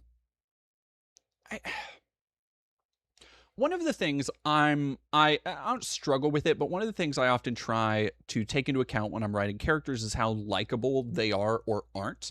Because I'm not always trying to make a character likable. I'm trying to make a character understandable, right? Like, you can have an unlikable character, but you understand their motivations for doing things. I do not understand why somebody would think these characters are interesting, not even likable, because I don't need a character to be likable, but interesting enough to warrant investment in their show. Like, if you are, because again, this is, Always Sunny. Those are terrible characters. You can have entertaining stories, and especially entertaining and dark comedy with terrible people, but as characters, they're interesting, and so is their dynamic with one another. Like, and over time, they're able to, again, because shows change over time, the Always Sunny crew was able to expand on that, right? You were able to have more differentiation between Charlie and Mac and Dennis, and then, of course, you have Frank and Dee, who are entirely separate where they're coming from. They're not just, like, straight white guys. Having the core three be all straight white dudes who have so little visual identity between them, terrible. Terrible. God, these fucking sketches are... Ugh.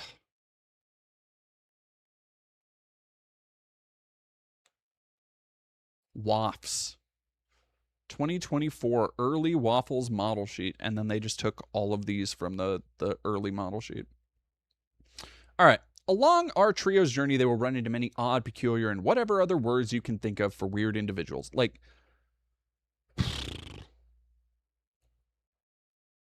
you couldn't think of any... What?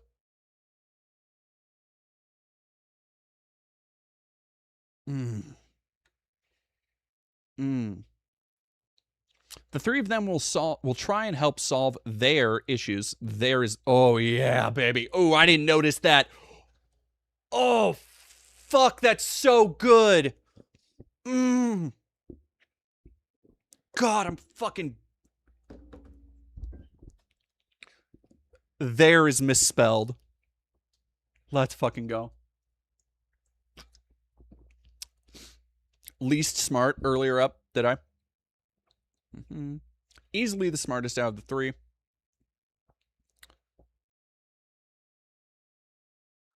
Short-tempered. He is the least smart out of the trio. Has a lot of ideas, but once in a while can pull them off. What the fuck does that mean? Has a lot of ideas, but once in a while can pull them off.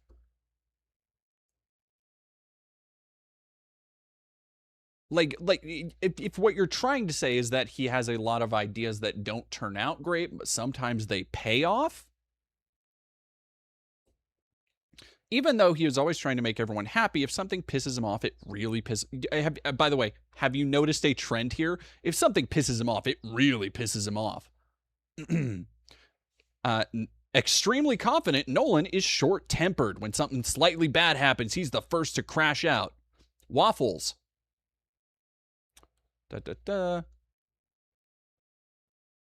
First to point out a problem with an idea, always the last to join. He's not a bullshitter. If he has a problem, it's known. Cool. The three of them will try and help solve their, misspelled there, issues or accidentally make their, misspelled again, lives worse. That's why I don't think it was AI. AI wouldn't fuck that up. Sometimes the person they run into is an absolute nuisance or a magical wise cow that speaks of wisdom and fortune. Anything can happen in the world of Chimptopia. Just, yeah, early character exploration. You've got the three dudes who've been basically unchanged since the early character exploration, which, by the way, fucking real bad. You have their, I guess, the landlord, the monkey man, for whatever reason. Don't know, does he own the town? Why is it called Chimptopia? You have Waldo, what done took off his hat. You got bad Captain Clark cosplay. And then, but you see, it's whimsical and it's crazy because look at this cow smoking a pipe. What? That's Cows don't. This is off the chain. This is crazy, y'all. Y'all aren't ready for that's so random. How'd they even think of that? A cow smoking un pipe? And then you got a guy, but he doesn't have a leg. And then you've got a guy what looks like he's tweaking. This is okay.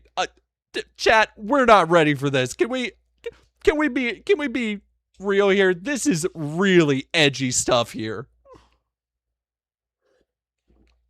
I feel like the idea that this is going to be an adult comedy is inversely making me Mormon. Like the idea of somebody being like, yeah, this will get it is making me go like, oh, golly gee, heck. That's, oh boy. Oh, jeepers. All right, the rewards. $10 name and credits, $25 sticker sheet, $50 for a poster, $100, and so this is the backer reward. So if you give this much and it's fully funded, this is what you get. So $500, you get all this stuff plus a signed art book. $1,000, you get a background cameo, which can be like just a fucking 2D image, by the way. Like I'm willing to bet that's what it's going to be. $1,500 executive producer credit, and for $2,000 you voice a character. Nothing will go wrong with that, I'm sure. El Salve, this is clearly a regular show wannabe. I think it's probably more of like a South Park or like Drawn Together. No, not even Drawn Together, because Drawn Together, like, look, say what shit you want about Drawn Together, and you can and should. But Drawn Together at least had like different characters and a lot of character design. Like, say what you will about most dog shit animated shows. They at least had character design. Ugh. The stretch goals. So they want $500,000 for 4 episodes. Me, Nolan, and Ethan. So one of them is just literally based on Waffle. Nolan is literally just somebody who is already existing. Robbie, yep, Ethan. So they're all the same. Waffles is Ethan, Nolan is Nolan, and Robert is Robbie. Jesus fucking Christ, man. Self-insert the animated series. Show someone out there liked our idea. Graduating college and trying to get something started in the industry with real big name studios right now is ... space hard. A future where I can work on this show is a literal dream job, and I do not take the chance for granted. Robert X. Rough.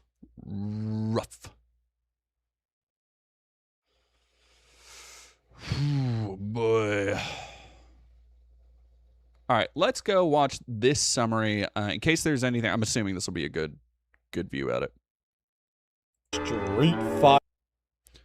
Oh, right, and I hope they're going to talk about the apology. So, by the way, before we get to this, I do also want to bring up, one, the creator of Chimptopia was found to have Nick Fuentes merch designs in his portfolio.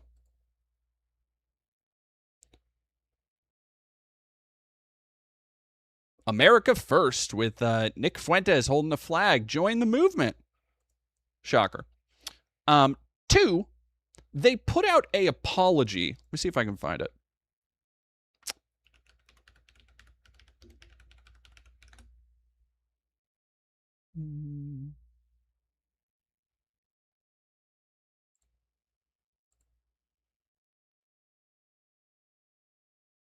Which, because a lot of people called them out for being incredibly shitty and trying to shit on other independent animators' super hard work, and also being called out for being a chud and supporting racists like Nick Fuentes, the creator thought it would be a good idea as a make good to make a, and I need to underline this, incredibly sarcastic video showing him, and I'm not going to beat around the bush here, showing him getting lynched. Like, watch this and tell me I'm fucking wrong. Hey guys, sorry for all the fuss I caused. Ow! Let me make it clear. I have no hate for Gameverse or the Glitch crew. Ah! I love animation and especially indie work. Fuck! My intention was not to try and put down another person's project, but rather make a lighthearted joke to stir up conversation about ours. Fuck!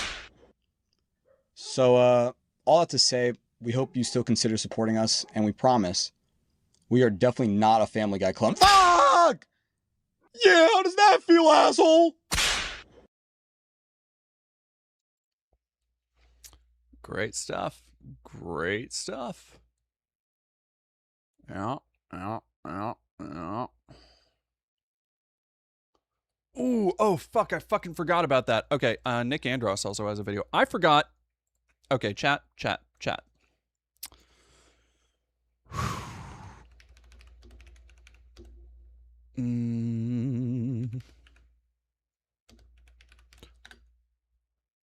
We need to talk about eventually. Well, I need to get back to the other stuff. We haven't checked in with Roseanne Barr in a minute. And I need to show this. Like, I just need to, like, just take this in for a minute, please, with me. Because this hit my psyche like a Mack fucking truck.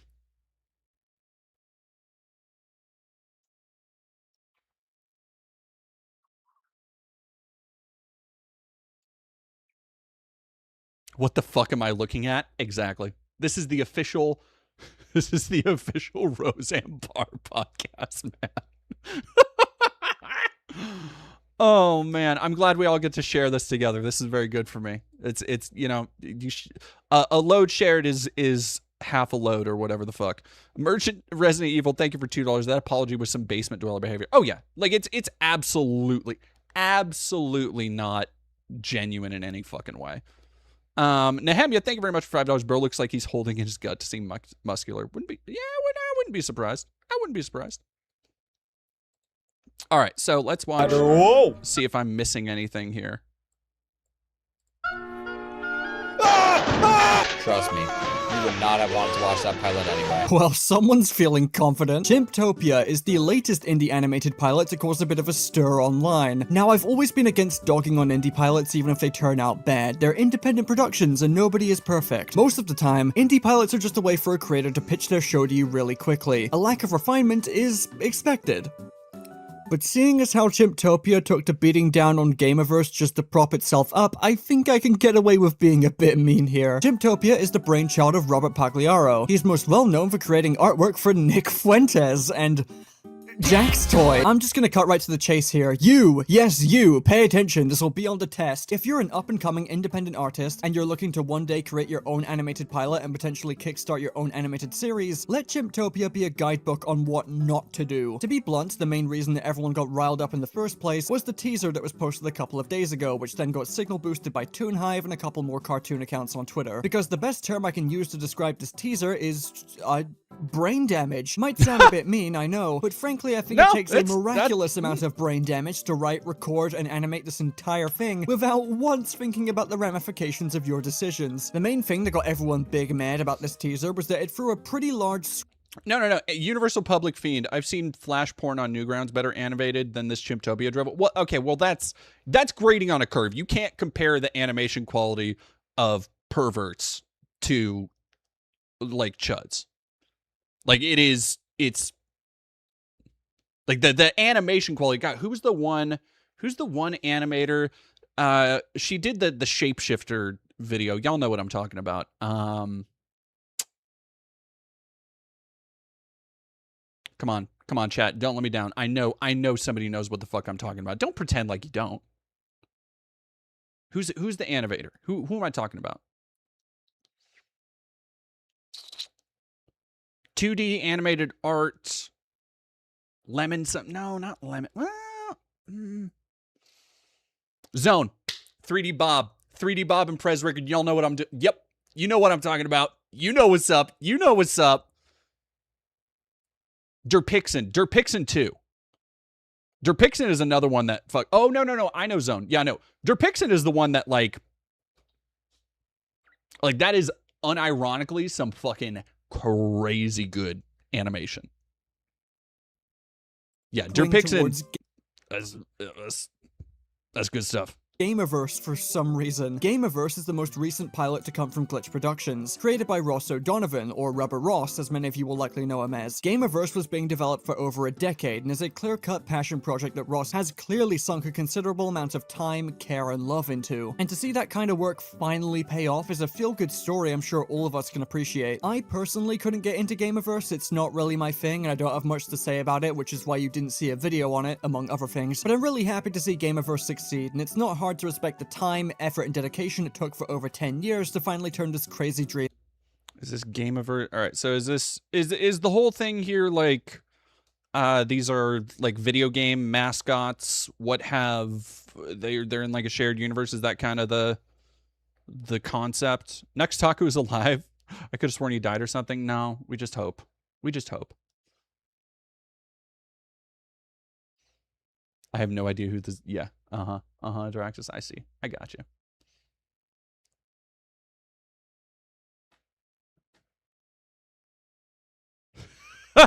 Zone, dude, got themselves a job animating for Skullgirls because their animation could do something their own art team couldn't do. You know what? I actually believe that. I actually really believe that. Like, looking at Skullgirls, I'm kind of surprised they don't have more hentai artists on there. Like, especially with characters like Squiggly and fucking what's the nun, the crazy like flesh monster. It's more about the meta jokes. Into a real thing.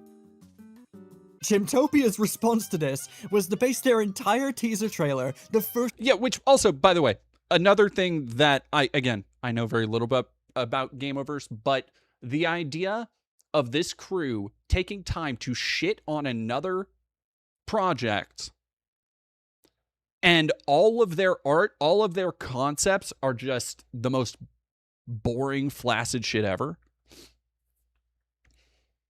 No, not Pain Wheel, Double. Yep, it's Double who's I was thinking about. Although Big Band too. Like most of the fucking animation, and God, Skullgirls, it's such a... I wish I liked playing Skullgirls because it's such a gorgeous game. I wanted it to be more like Darkstalkers, and it's more like MVC. Elsavi, thank you for $2. Those indie animations will be replaced by AI. Not if real perverts are still alive. Not if real perverts are still alive.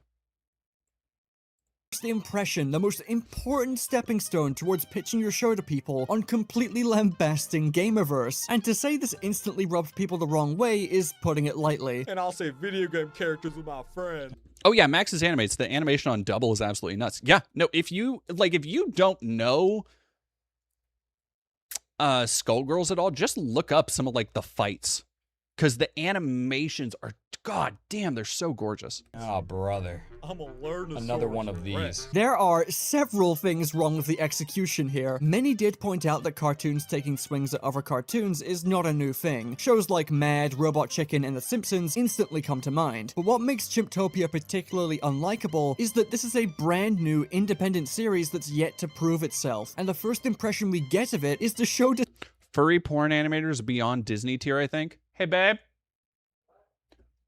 Are furry porn animators better than Disney?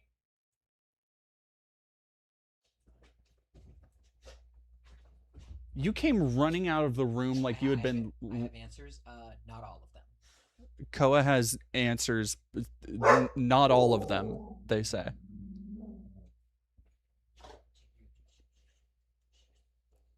How long was it between the teaser trailer and the apology animation video? It was like a day or so, or like 2 days. Deciding to target an actually successful indie production in what feels like an incredible... Valerie, the lovely Italian, says, well, come back when you have all the answers. And Soulfresh says, Koa with the elite ball knowledge. I love you. Spiteful and jealous. KZ Cat is this generation's Don Bluth is fucking crazy. That's crazy. manner. When you see something like Mad, Robot Chicken, and The Simpsons take jabs at something, you can usually tell there's at least a fundamental level of respect there, and it's usually just playful ribbing and parody. This is a brand new show, and the first thing it does to try and sell you on it is putting down the work of another indie creator without even telling you what their show is about first. The depiction of the character Gobbles here also comes off as very mean-spirited and bitter, and following it up with these bland, smug character designs, taking him behind a tree and beating the shit out of— Which, by the way, is just like the most, like, they couldn't even fucking animate a proper fight scene.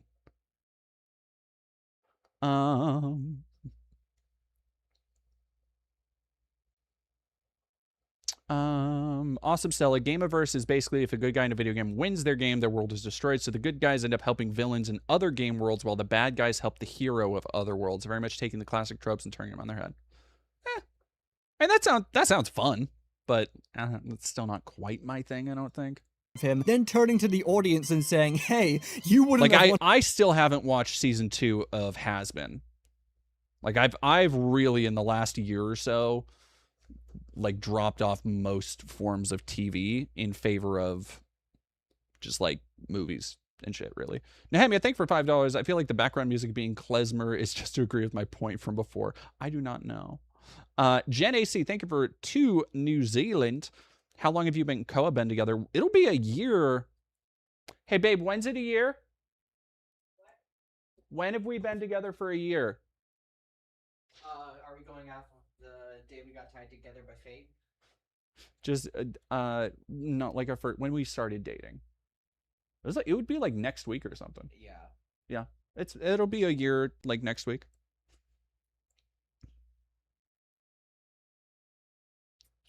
I've been hearing, I know what's going on. I'm not happy about it. Happy about what? What aren't you happy about? Chimptopia? Chimpoverse? I'm good. Gametopia? I'm gonna keep doing my thing. Hey, you should check out Derpixion, by the way. I won't, but I love you. I love you. Lady? She said, what? You snapped at my dog and she fucking squared up with you. Said, oh, I'm gonna get you. Ooh, ooh. Says, you think you're tough out. Oh, I'll show you. Oh, okay. Big man over here. I love you, babe.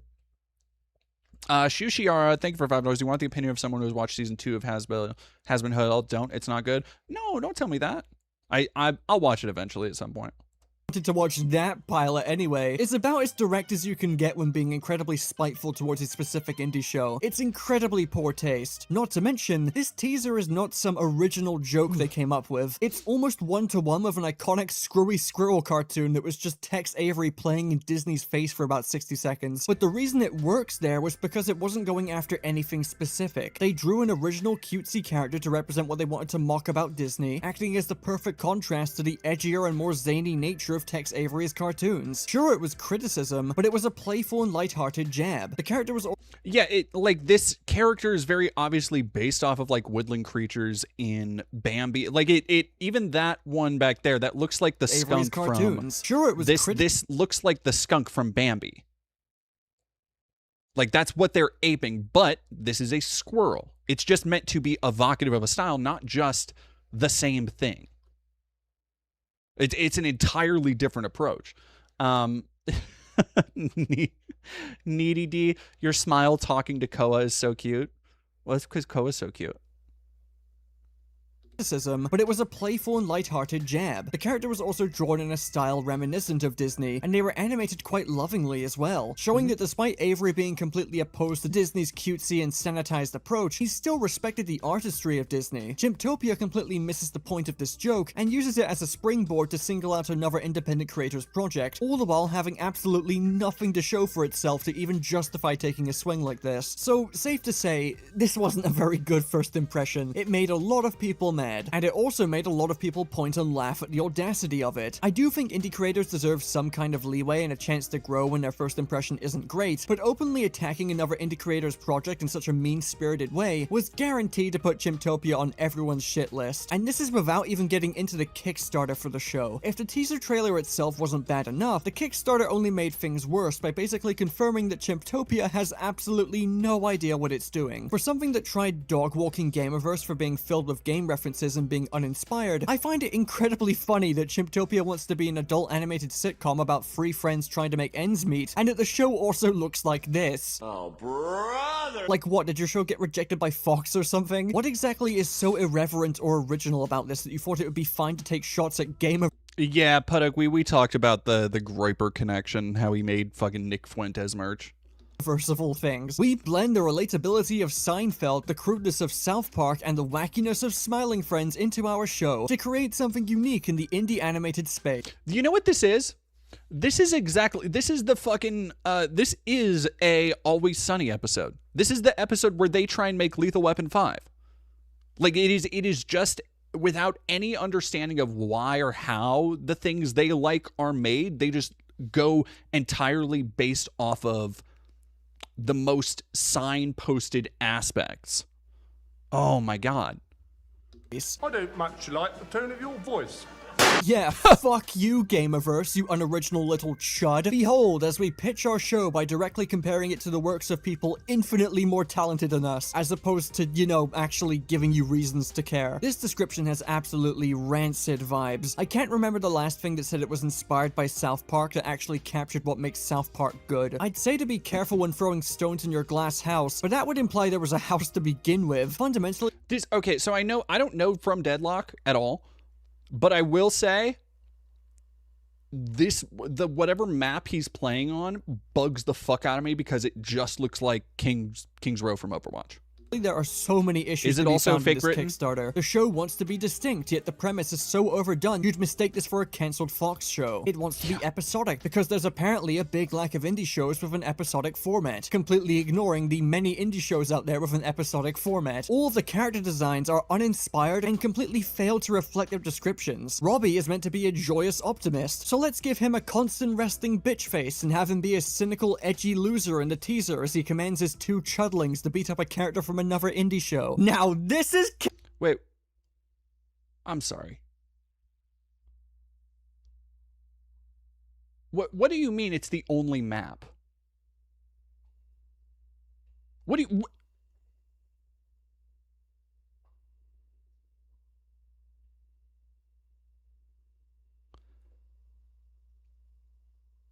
That's a fucking Riot game, right?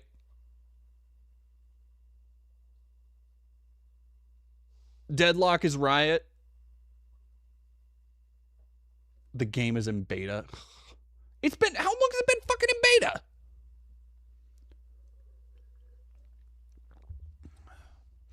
No, it's Valve. Oh, that also makes sense.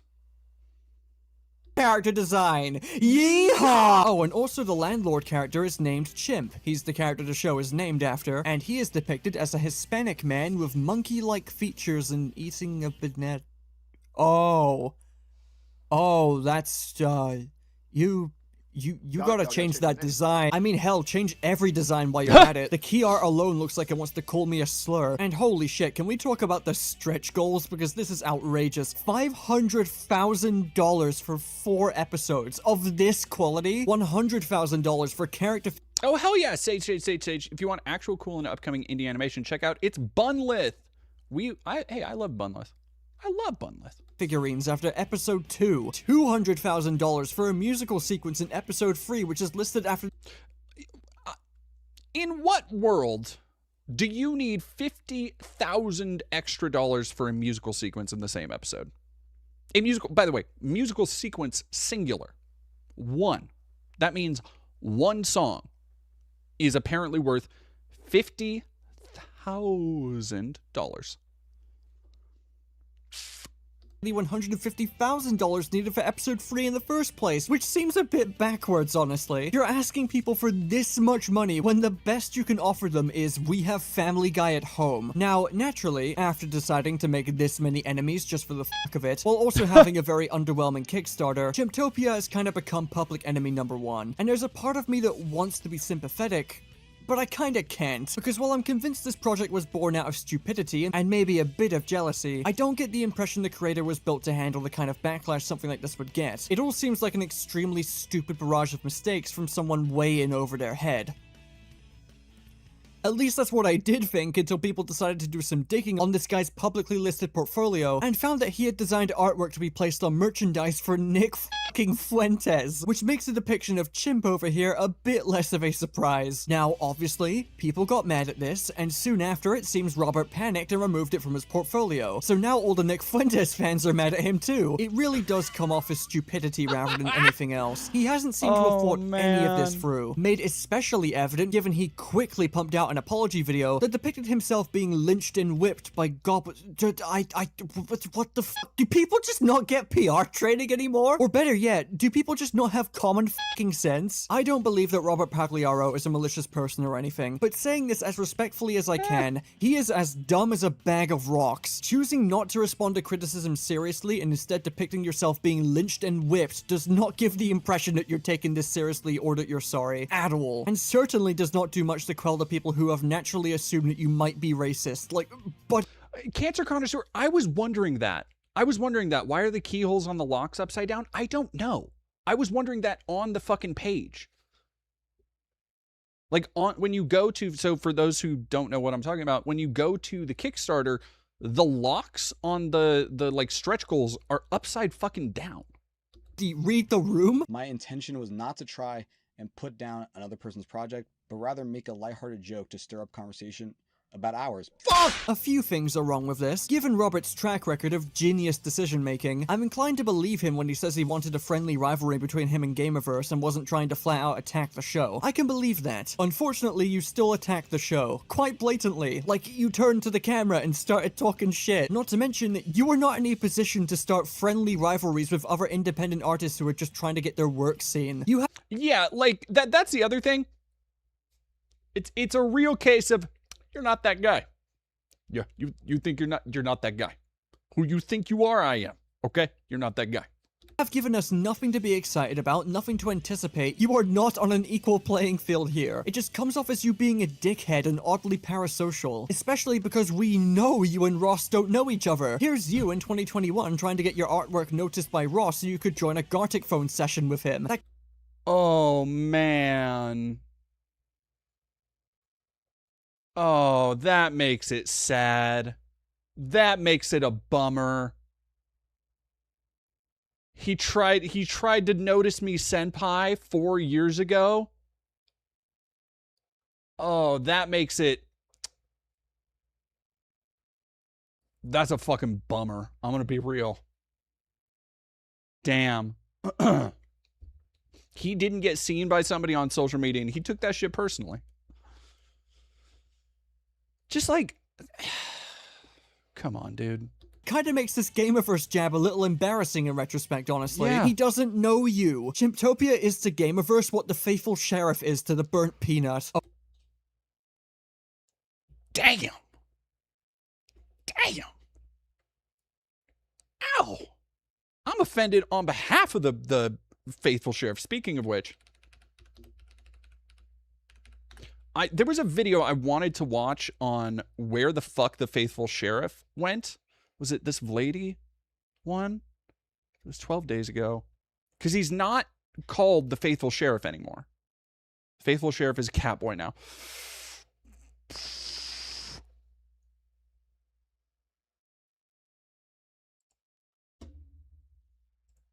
All right, we still have... Oh, the Xbox closer shit is just going to piss me off. Yeah, whatever.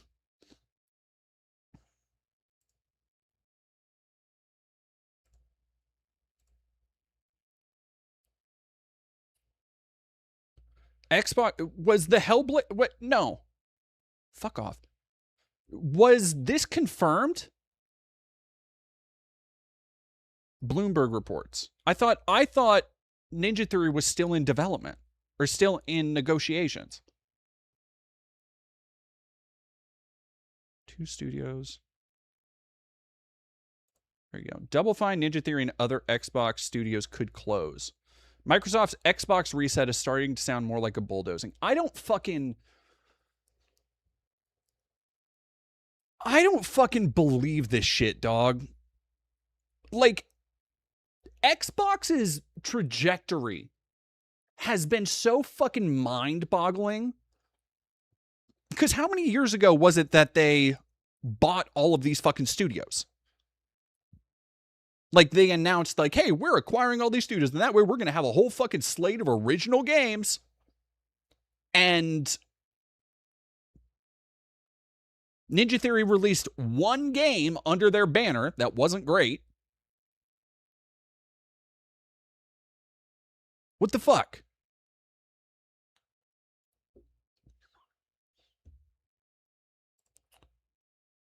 Double Fine, Ninja Theory, and several other studios are at risk of closure. Fucking fucking Double Fine. Like a legendary game developer.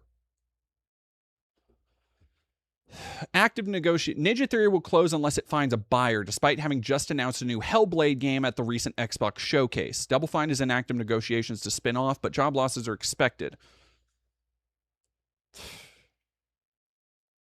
Crowdfunded adventure game Broken Age and the Psychonaut series, as well as candid documentaries about the game-making process. Acquired Double Fine in 2019 under the direction of... Oh, fuck, man. 2019 is... God damn. Schaefer and Spencer appeared at a media summit a few months before Spencer announced his retirement. Schaefer praised Spencer and Microsoft for respecting Double Fine's creative independence. Now, Xbox is overextended, according to Sharma, although Microsoft as a whole made nearly $32 billion in profit last quarter and has invested billions into AI. I hate this fucking industry so fucking much, man. Yeah, Pink Dawn 1308. I fucking hate this industry, man. You have these amazing, talented creators who at every fucking turn from Microsoft corporate have had pressure put on them to deliver something that they never and then they can deliver amazing games like South of Midnight, amazing fucking games like Hi-Fi Rush. And if it doesn't blow up and become the next Last of Us and get fucking TV deals and all this shit, they get shut down. All these amazingly talented artists, writers, creatives, graphic designers, gameplay designers, engineers, top to bottom, hundreds of people who have dedicated their life to these art forms, out of fucking work constantly with this shit. And why? Because they need to scale back because they've overextended because they're spending billions on AI.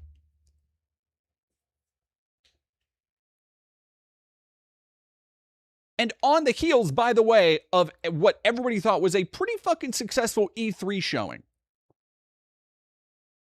Shushiar, thank you for $5. I'm sad for Ninja Theory, but at the same time, I can't act shocked when Microsoft quite literally did very little. Oh yeah, I'm not, like, that's the thing. I'm not surprised at all.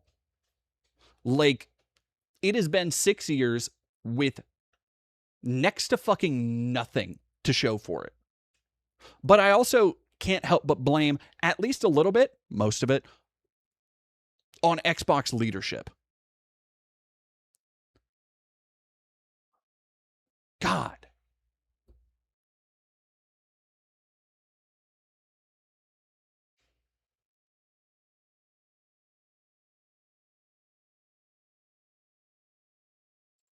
All right, we got, oh man. All right, let me go. Oh man. We got so many delectable morsels here. Let me, all right, give me a second, chat.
All right. What time do we got? Oh, I know. Audio was gone. Sorry, I was talking to Koa about our plans tonight. Dempster Clippy, thank you for $5 to quote. James Stephanie Sterling. AAA game companies don't want lots of money. They want all the money. Sorry, that's the best Stephanie I can do. El Salve, thank you for $2. The downfall of Xbox proves that Epstein was right. I don't know about that. I don't know about that.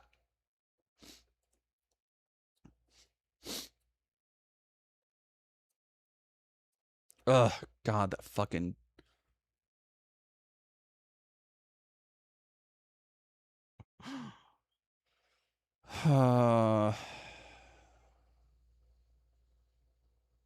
Man, what a fucking bummer. All right, let's do the BYU University thing. I need to go. Is this followed by Chris for Chrome? Followed by my friends? Hell yeah. Hell yeah. Okay, then I know this is good. All right, how? Oh, damn. Oh, it keeps going. Brigham Young Virginity Club? Yeah, no, exactly. Twelchi on the Chimptopia stuff, shitting on other artists' work as a fellow artist is the biggest no-no you can do. No one will want to work with your cynical ass ever. Like, yeah, it's something that I am not struggling with, but I've always been very outspoken and opinionated, and I am trying to, be more productive with any criticism I give so that I don't come across that way. Like, that's a fucking real big problem. All in all, it's good. Thank you for 1, 2, 3, 4, 5 tier 1 subbies. Thank you so much.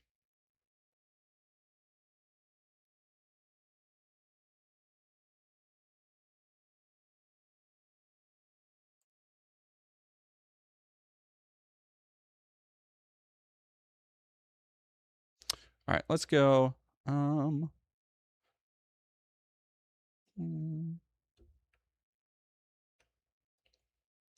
right, so we got to go.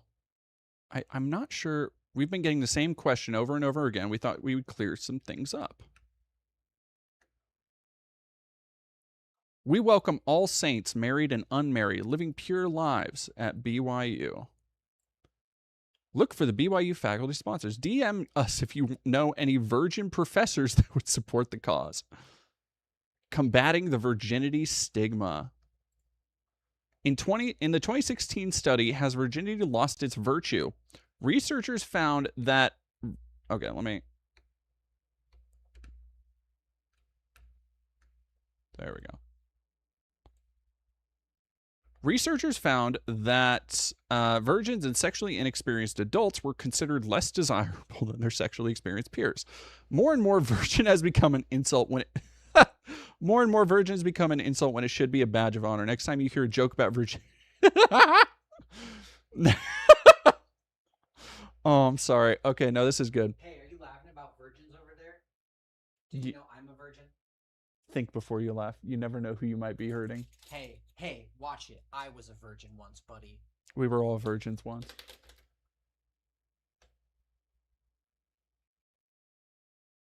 Go finish your makeup. Get out of here. What are you doing? We've been getting a lot of DMs from people wondering if this is parody or something. This actually just proves the premise of our club, which is that virgins are unfairly stigmatized in modern society.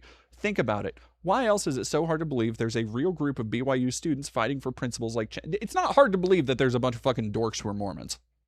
Like, it's not... Trust me, everybody believes it. Quick reminder, just because you're a virgin... Oh, yes. Oh, my gosh. Virgin affirmations is fucking great. What is a born-again virgin? Let's go. Me, yes.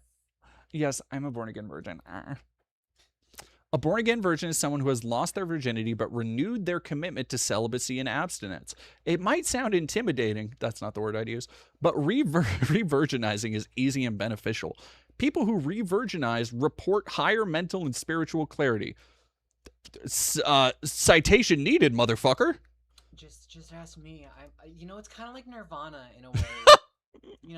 There's just so much peace that I feel being such a chaste. Sex is cool and all, but chastity is priceless. Cool and all is crazy.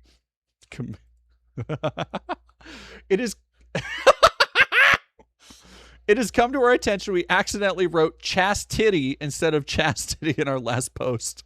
And a lot of the comments poking fun at our mistake are juvenile and crude. That's so funny. They did. Hey guys, stop it. It's not funny, guys. Saying chastity isn't funny. We're never forget honor over everything. This can't be real, dude.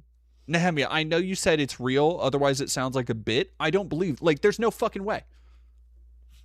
Never forget honor over everything. BYU, we are better than titty jokes? You know what the first thing that comes to mind with when I think of never forget titty jokes. Honor over everything. Honor over everything. Studies show that those who practice abstinence report higher levels of self-satisfaction. Yeah, I'm fucking bad. But Sally left hand is really fucking going on definitely. Hey, they're still getting handsy though. But it's cool in Mormonism. You can do that. Non-virgins who commit to celibacy also report an immediate sense of peace and clarity. Yeah, it's called post-nut clarity, dog. Abstinence has a wide range of spiritual benefits. Think about it. Would you rather experience the touch of a woman or the touch of the Holy Spirit? It's satire. It has to be satire. There's no way this is real. Would you rather experience the touch of a woman? $5, Nehemiah. They go through character development. What the fuck? What do you mean they go through character development?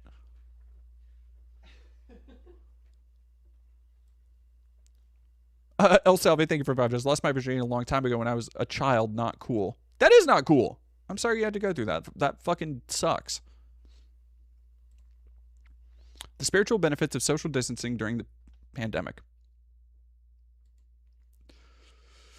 Social distancing can be very frustrating, but keeping space from peers makes it easier to follow the commandments and remain sexually abstinent. In addition, wearing masks lowers sexual tension and makes it less likely that two parties will kiss. Kissing is the first step towards passionate kissing, and passionate kissing is the first step towards heavy petting, and heavy petting is the first step towards sex. Yeah, man. Yeah, man, that's the whole ball game right there, literally. We call them bases for a reason, because you start at one and you end up at the end. That's crazy. Oh, no. Where I need more. All right, where we go? Benefits of abstinence. Here we go. This holiday, do #give thanks for your sexual purity. Oh. Treat sexual purity like stock investing. Buddy, you're not, no, because stocks appreciate over time. That's not what virginity does. The longer you're a virgin, the more it puts you. No, you don't get virgin powers. Yes, you do. I'm a level 3 virgin. Watch out, bud. You're such a dork. Oh, just wait till I'm level 4. Oh, just wait until I'm a level 4 virgin. There is no greater asset than your own sexual purity. The upside is infinite. Many blessings will come your way as you. What? Okay, chat. I need to know: do Mormons actually think that if you don't fuck, fortune cookie wisdom will benefit you in life? Many blessings will come your way if you follow God's will. The risk, meanwhile, is zero. It's never too late to add sexual purity to your portfolio. 5. Oh, yeah. Like it's on my acting resume is crazy. I know.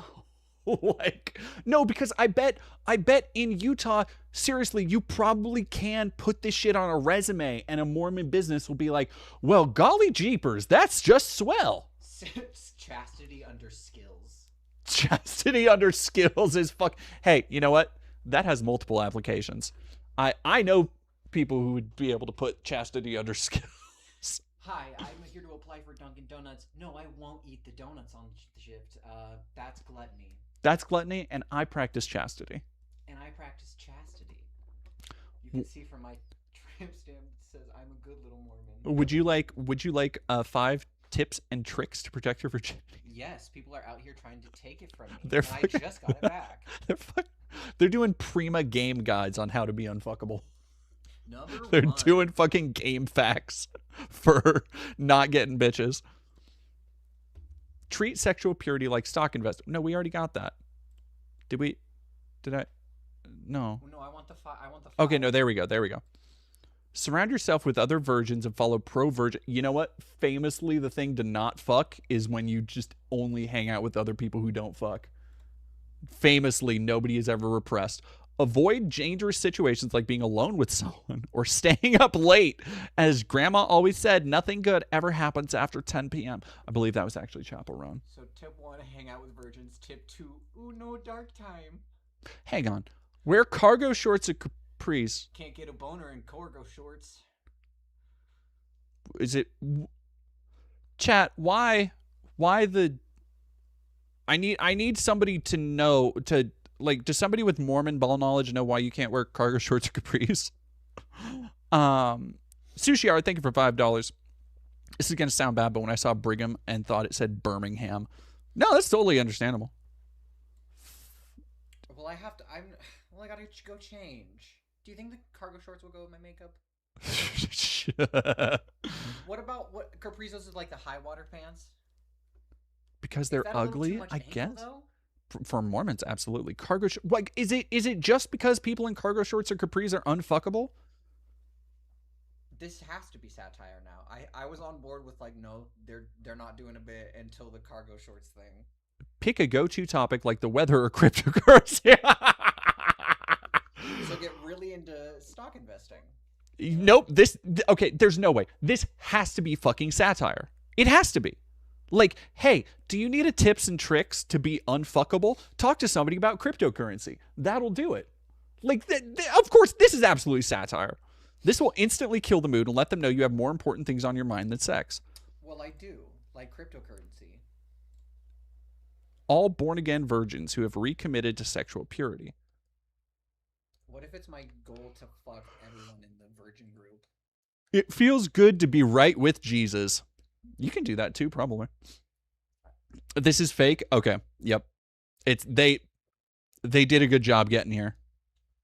As you turn to God and give up sexual vices, you will experience profound mental and spiritual clarity.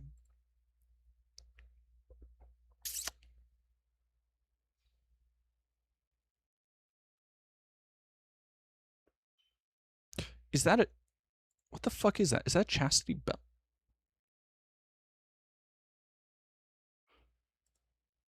Celebrities who waited until marriage. What a list!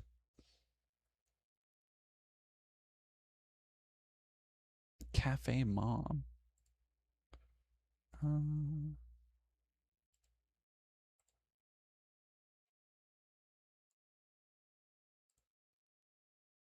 What? Oh, man. A virginity ally is someone who, though not a virgin themselves, stand in solidarity with their virgin friends, peers, and acquaintances. How come virgin allies don't get a month? How come virgin allies... Gee willikers, how come virgin allies don't get a month? This means taking steps to make virgins feel included and safe. Virginity allies refrain from making jokes about virgins. They support those who choose not to have sex. Oh, man. I believe that's called cucking, but you know what? Teach their own. 5 reasons it's hard to be a virgin. Hey, reason number one, I'm getting backed up over here. Come on, oh. Right.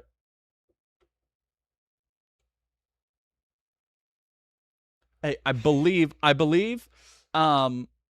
as the Ghostbusters soundtrack says, bustin' makes me feel good. Reason number 2, Ghostbusters keep trying to Reason number 2, sex. Ghostbusters keep trying to peer pressure me into sex. I mean, yeah, because there was that one scene where Dan Aykroyd gets a blowjob, gets a beej from a ghostly apparition. Nahamia, thank you for $5. I don't know for sure, because if it's a bit they're really committed to it, go ahead and look at the recent posts. Okay, we'll get there. We'll get there. I'm confused. So saving yourself for marriage implies having sex after marriage. Do they want me to be a virgin or not? Saving yourselves for marriage. Well, no, because once you're married in the eyes of the Lord, then you can be a non-virgin.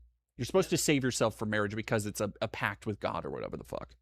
Nice try, but I'm not falling for that one. Ridicule and which microaggression spelled wrong. Because of the stigma, virgins are often the butt of jokes. Oh, you don't say. And memes that elevate sexual activity at the expense of those who choose to wait. Relationship pressure. Many virgins face pressure from their partners to have sex before marriage. Frustration. Although abstinence is always worth it, holding off can be frustrating for some virgins. See, they said virgins right there in that last one, and it still feels like derogatory. Like capital V virgins. Why'd they capitalize virgins? Because virgins it's an oppressed group they're talking about. Closer to God. Sex and harmful ideas about religion really. See, the problem is that shit like this sounds exactly like Mormons actually do talk. Little column A, little column B.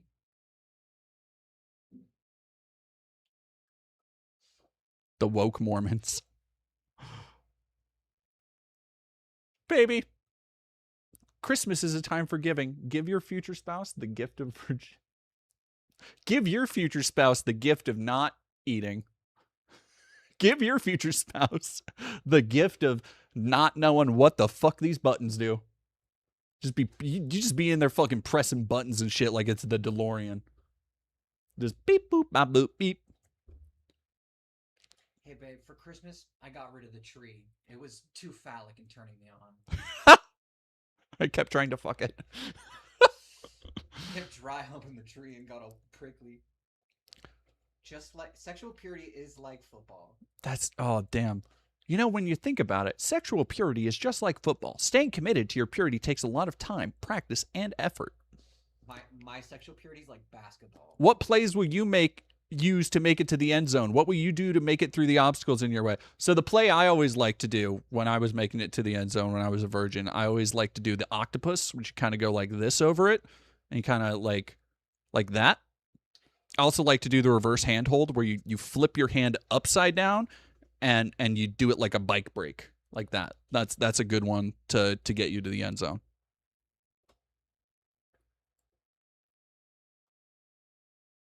You want to laugh so bad. Mm-mm. Mm-mm. No. Mm-mm. You hate that you thought that was funny. Not even. I think that was lady. Oh, man. Okay, I read that wrong first. Just say no to Satan's cocktail of sex and drugs. I don't think I will. The Institute... Oh, no. The institutional barriers to getting a virginity club approved at BYU. Ain't no fucking way, dude.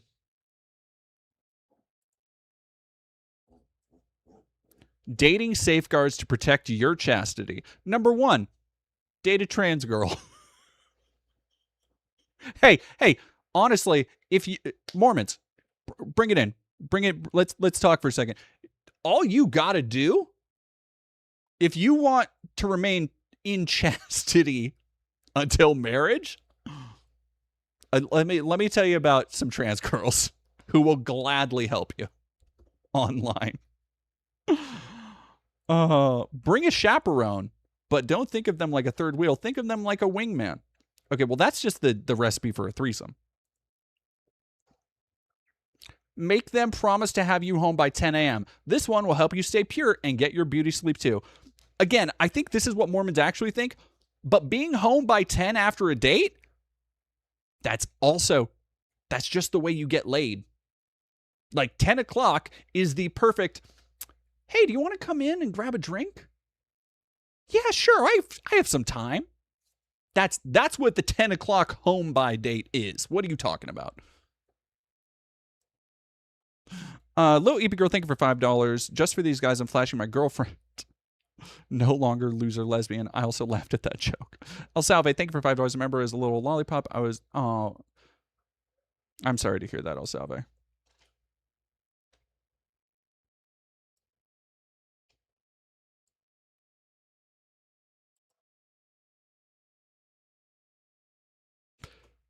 Nothing says romance like saying a prayer together or reading the scriptures. Hell yeah. Hell yeah. Waiting until marriage will give you spiritual blessings. I don't think it will. Throwback Thursday to the world's OG virgin of the week, Mother Mary. I don't think because she was a virgin that she just never fucked.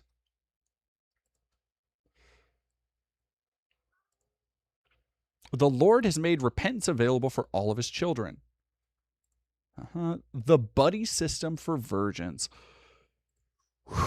Bring your buddy with you when visiting tempting places like clubs. No, this has to be satire. This has to be satire. What do you mean, bring your buddy with you when visiting tempting places like clubs, parties, or bedrooms? This is the setup to a fucking Mormon bit about like, hey, I'm really scared to go into this girl's room. And you bring 2 guys up and she thinks she's going to get Eiffel Towered. Unfucking believable. Solarbox, thank you for $2.79. Unrelated, playing Dragon Age for the first time. Have fun. You and your buddy can keep each other honest and avoid any sexual sin. If you have a virginity buddy, tag them below. Hey, chat. Again, this is just a shortcut to getting a goon bud. Like this is more perverse than just being horny.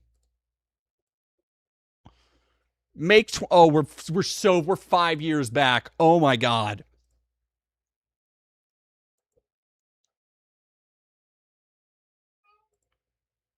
What's so great about purity? The Lord has promised many blessings for those who follow his commandments, both in heaven and on earth. People who stay pure are blessed with the presence of the Holy Ghost. The Holy Ghost can provide guidance and peace in your life. Yeah, if it's a bit, they're committed. 5 years is fucking crazy to keep up a bit like this. How to keep it under control when you're feeling hot and bothered. I think this might just be somebody who's insanely not self-aware.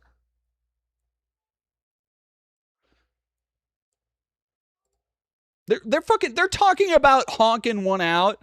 They're talking about rubbing it out like it's the fucking 12 steps. The first step to overcoming temptation is to admit you are facing temptation.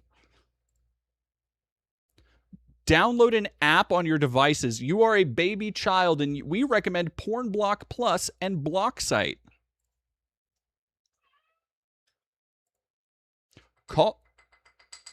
No. This can't be real. Number 6 cannot be call your parents and ask them to pick you up. You can't sin if your mom is waiting for you outside. We both look at each other like, oh, want to bet?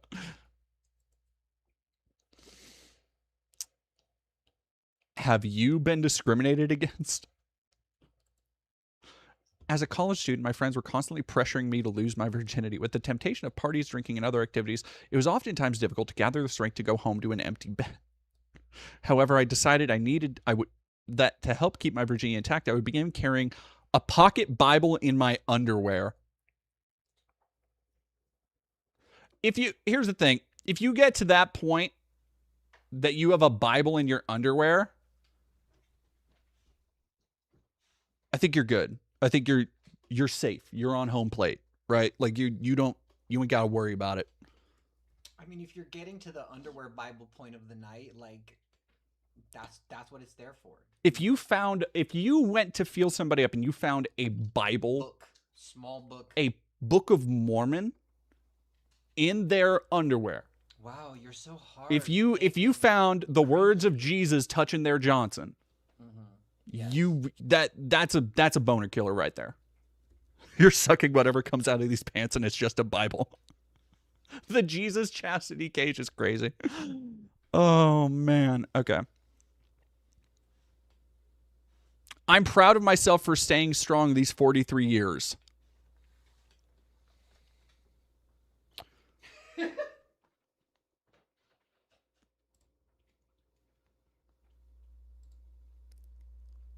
Men should respect you no matter what you're wearing. Hey, that's actually true.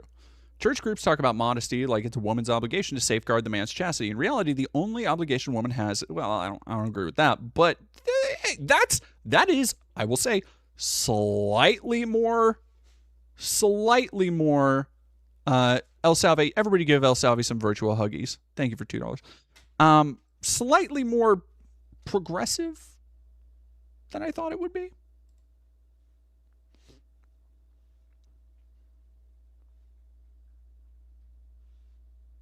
You've seen the animation of birds dancing by Avocado. I'm not a bird, but I feel rizzed. I don't think I have. How to come out as a virgin to your friends or partner.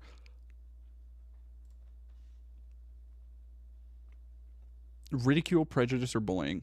Coming out as a virgin. It's just like when you come out as a gay person, but you're coming out as a virgin, and all your friends are like, "Yeah, we know." Like here's the thing. Ain't no way a Mormon would be unmarried and therefore a virgin at 43, though. I mean, it could be an extenuating circumstance. Incels are a fringe online community of self-identified, don't know how to talk to women, strongly disavows incel and the misogyny that is common. We are virgins by choice. Blessing, not a curse or a reason. Yeah, I don't know. I don't, like, this doesn't sound...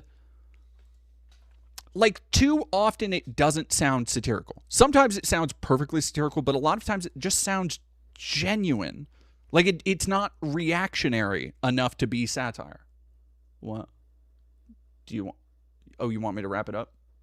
I mean, soon we gotta go.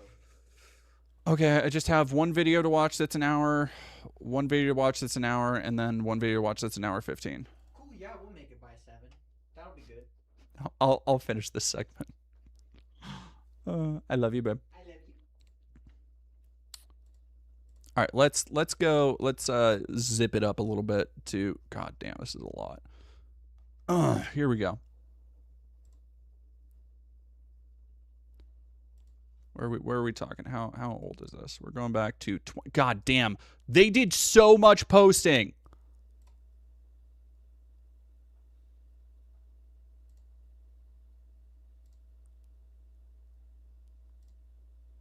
Babison, whoa. I feel like we're changing tone here a little bit.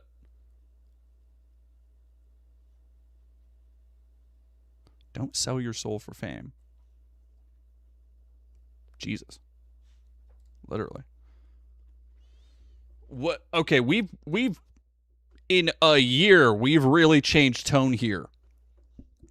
You can run, you can hide, but you can't escape Judgment Day. It's time to confess your sins and repent.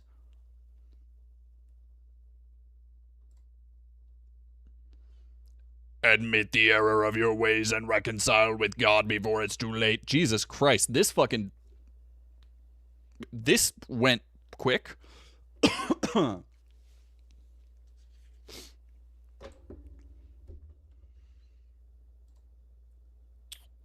Sick, dude.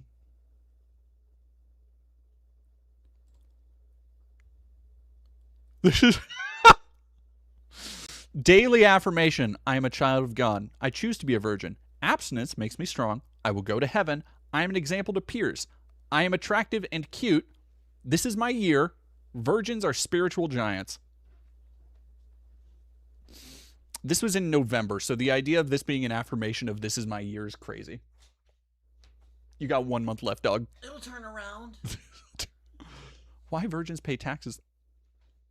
Unfairly targets virgins. Federal law to axes. That's axes, wrong word. Wrong word. Axes is not right. Disparate impact. Virgin is never mentioned. Virgin is never mentioned in tax law, so they're discriminated against. Okay, dude. Okay.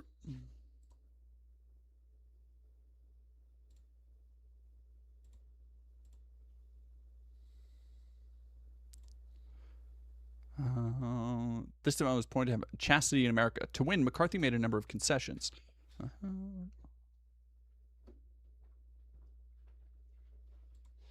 According to Heritage Foundation, oh, okay, no, I don't think this is a bit. In turn, higher tax action leads to lower levels of pregnancy and sex having. We must raise taxes to lower sex.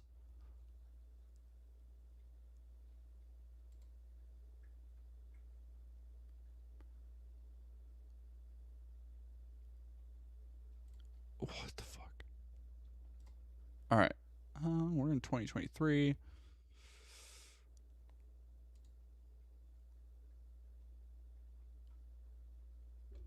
Money isn't real. The stock market isn't real. Banks aren't real. Give unto Caesar that which is Caesar's. Our riches are in heaven. Having sex doesn't make you more cool or interesting. People are more than the sum of what they do with their genitals. Yeah, but you should see some of the things they do. Hey!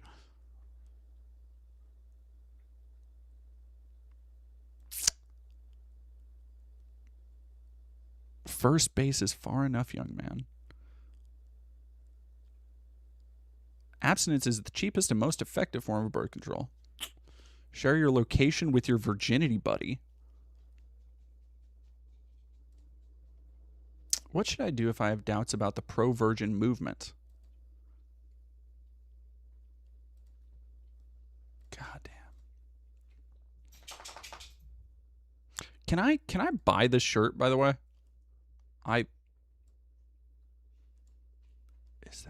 Is there a way?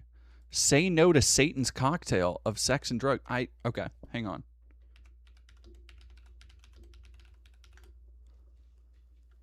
Oh.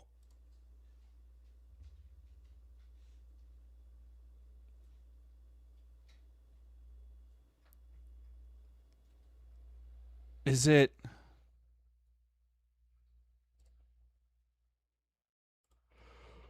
Oh, that fucking whips, dude. That's so awesome. I love that. Oh, dude. Okay, let me... Footwear. No, I want... Give me that Gucci. Give me the full collection.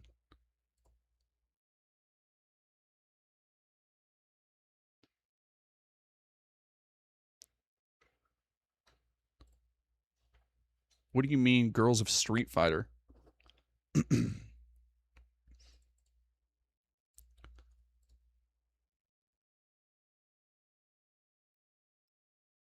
Paper Magazine, celibacy with the BYU Virginity Club's new merch. Good Christian behind the viral Pious Girl Summer movement have teamed up with LA cult luxury label Rose in Good Faith to create an assortment of shirts and an Alligator Jesus Virginity Buddies locket that canonize those who've kept their coveted V card.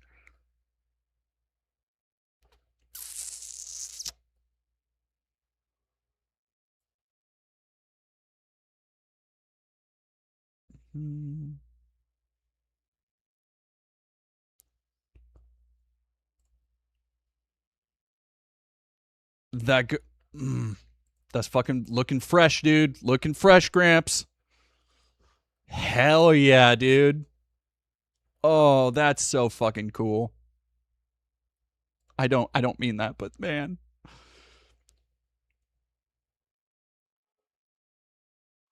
Ooh. Unfortunately, that shit kind of goes hard. Like, I kind of fuck with that. I kind of fuck with that design. I'm gonna actually... Here.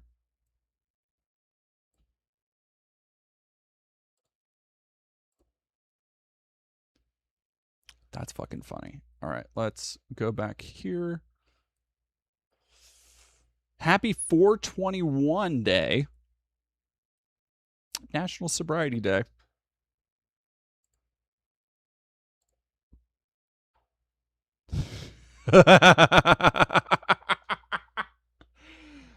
Nathan, I can't. I keep going back and forth. I keep going back and forth on if this is a bit or not. We are proud to announce that May is now Virgin Awareness Month. Comment below how you're celebrating. The next day, it has come to our attention that May cannot be Virgin Awareness Month because it's already Asian American and Pacific Islander Month. We would like to issue an apology to all of the Asian and poly virgins. Like, it's just, they're such fucking... If it's a bit, they're so good. They're so good at it. Or Savelli, thank you for $5. I'm an ex-Mormon. You have no idea how bad it gets. I want to learn, though. I want to learn. I want to know. All right, let's go. Let's go way up. Okay, there we well, where was the last post? Oh, uh-oh. All right, let me reload this. When was the last post on this? It was 20... Okay, so it was still 2024.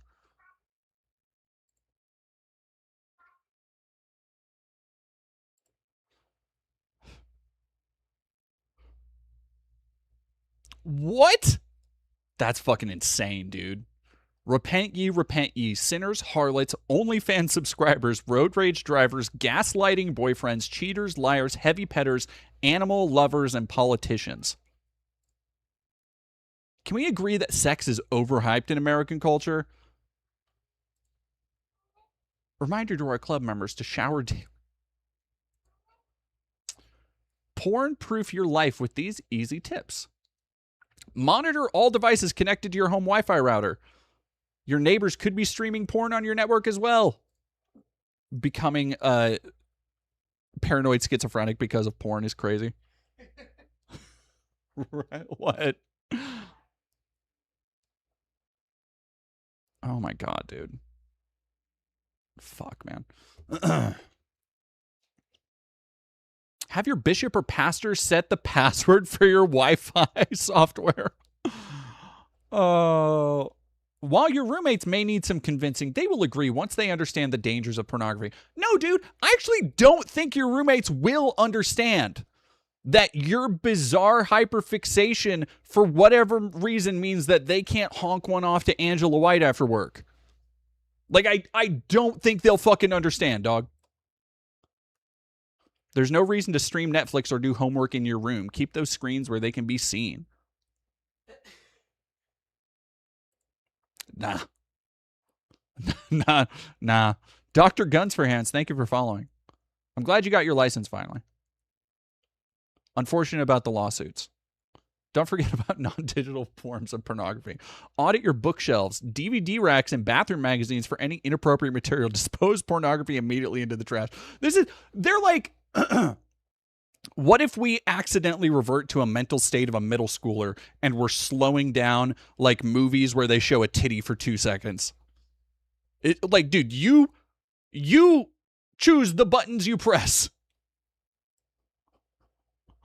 Or Savelli, thank you for another 5. I was in a class of mostly POC. I'm one also, and we talked about the curse in heaven to make people go dark-skinned. Oh, all of them accepted they were.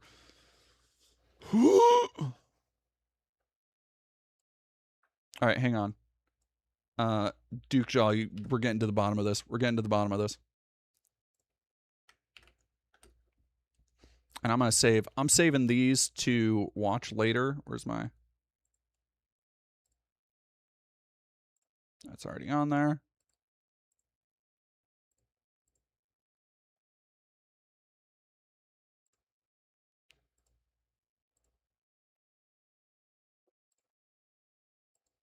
I think I already have that on watch later too. All right. Oh no. Oh no, it's gone. Hang on.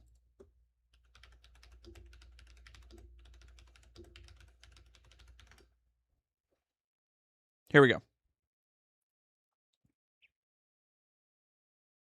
Is it? No, I need the like article. I need to know.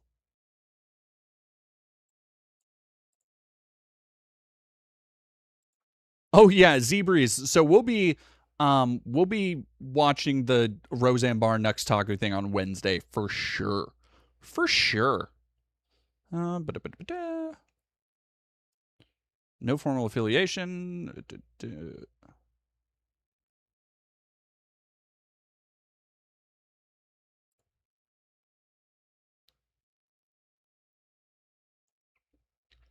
Exactly. Here we go. Yeah. You spent an inordinate time watching videos, your mind immediately drifts to stories you've heard. I would recommend Googling your own work computer. All of a sudden, you're back to thinking for a moment the account might be real after all. Similarly, voice accounts made with identical posts. Most of them cropped up in the same 2-week period in 2020.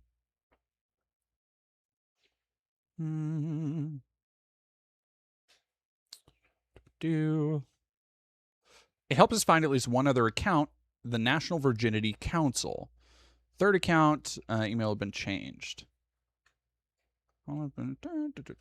Not formally affiliated. There's an internet petition with a middling number of signatures attempting informal. First brand ambassador. Penalty Club's merch. You can get Purity Power sweatshirt that comes with a free V card. Let's go.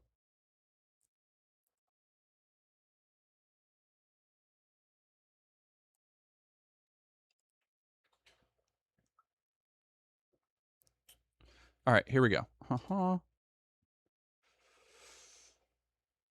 Person running the BYU Virginia Club agreed to talk to us in terms of anonymity. Some sort of voice modulator. So he said he's in his 40s too. Which I don't know. It's the fucking internet. Zoom display before you enter a room. He claimed to be a junior, was worried about his status at the school. Seemed haven't come out to my friends as a virgin yet.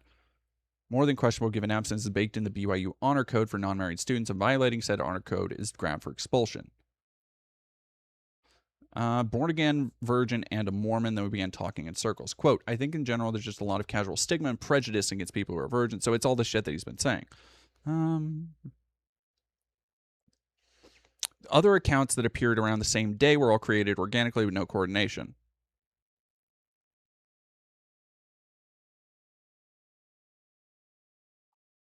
Hard to tell which are real and which one. Seemed counterintuitive given the school doesn't totally take it seriously. Said neither, frankly, did we. But no matter how many times we asked, BYU Virginia Club insisted the club was not satire, not an elaborate piece of performance art, not a grift to sell merchandise and promote an album. At that point, we'd reached an impasse. They remained fully, almost impressively committed to its message and premise, and Rochelle and I stood totally unconvinced.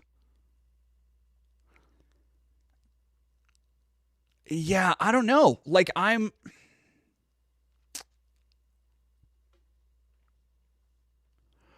it's so ridiculous when it comes to Mormons. I could see it being real. If it was any other religious group, right? If it was like Buddhists or fucking Baptists or like Muslims, whatever, then obviously I think it's a like, I would say 70-30 on it being fake. But this just, it feels too, you know what it feels like? It feels like somebody who is very socially awkward. Like, it feels like That's fucking good. That's fucking funny. Okay, so here's the thing. As I said, socially awkward, we stumbled upon the fucking what was the Rosetta Stone of autism here. Like we found the autism code of Hammurabi. What the fucking hobbies that girls find dorky. 1, bowling. 2, science Olympiad. 3, Yu-Gi-Oh! Trading cards. 4, LARPing. I think it's real. This is my my official take on this. I think it's real. I think it's just an intense passion project from somebody who is a virgin, but who is also like socially isolated for other reasons, is what I think. Okay, someone's saying they met their first girlfriend in Science Olympiad. Cross that one off, but no, go back. Hobbies that girl find obnoxious. Cryptocurrency. Again, this is it's, you know what it is? It's stuff like this where you have these hyperfixations or these particular little issues they have that they bring up again and again. Like we see it all the time with people online. Covers only is crazy. Taxidermy. Hair art collections is literally insane. What the fuck? And visiting cemeteries is sexy. What the hell? Mormons, like they get no, they would be scared if a goth baddie approached them. Covers only is crazy. When will companies include virgins in their DEI program? Why we're boycotting Barbenheimer? And is this going to be because there's sex in Oppenheimer? Full frontal nudity. Yeah, no. Full frontal nudity from Florence Pugh. Who would want to see that? That's ridiculous. That's just shameless advertisement. Well, yeah. Like, again, because it's the weird juxtaposition here of the other thing that is constantly, give me one more second. The other thing that I constantly see with this is, like, he has this genuine respect. Like, he constantly goes out of his way to be weirdly respectful of women. Like, there is this bizarrely Mormon feminist undercurrent to all this shit that, to me, says it's like, if it was satirical, it would be far more about, like, oh, women are only to be, this, that, and the other, or women are just, wombs, and like all that shit. But there's like a real appreciation for femininity and women and respect for them that is just like, it's so weird, because it is this very like boomer definition of feminism, right? Like, it's this very like, you don't need to conform, like, you're beautiful the way you are, sweetie. I don't know, man. This is fucking... All right, chat. I gotta go. Grab something to eat. We got food coming with Koa and I. Thank you so much for everything today. We have a wonderful, wonderful stream coming up. We have other stuff coming up. Do we want to... We've got Leah Pasanidi. We got O. Luther. And we got Maple Takes and Connor Eats Pants. Where are we going, chat? Tell me where we're going. What did you fucking get? I was saying bye. Bye. Bye. No, please stay. I have to go. I'm going to stream. Yeah, we'll go Leah. Yes. Oh, the 20th. So for those who don't know, the 20th, we will be having a mutual aid charity get-together. I have a bunch of cool guests lined up. I've been talking to Damage. I've been talking to the Black Nerd Gaming. I need to get back to them. Kid Bandit. A couple other people I've reached out to. Just like political voices, all hanging out. We'll be raising money, getting some funding for people in the community.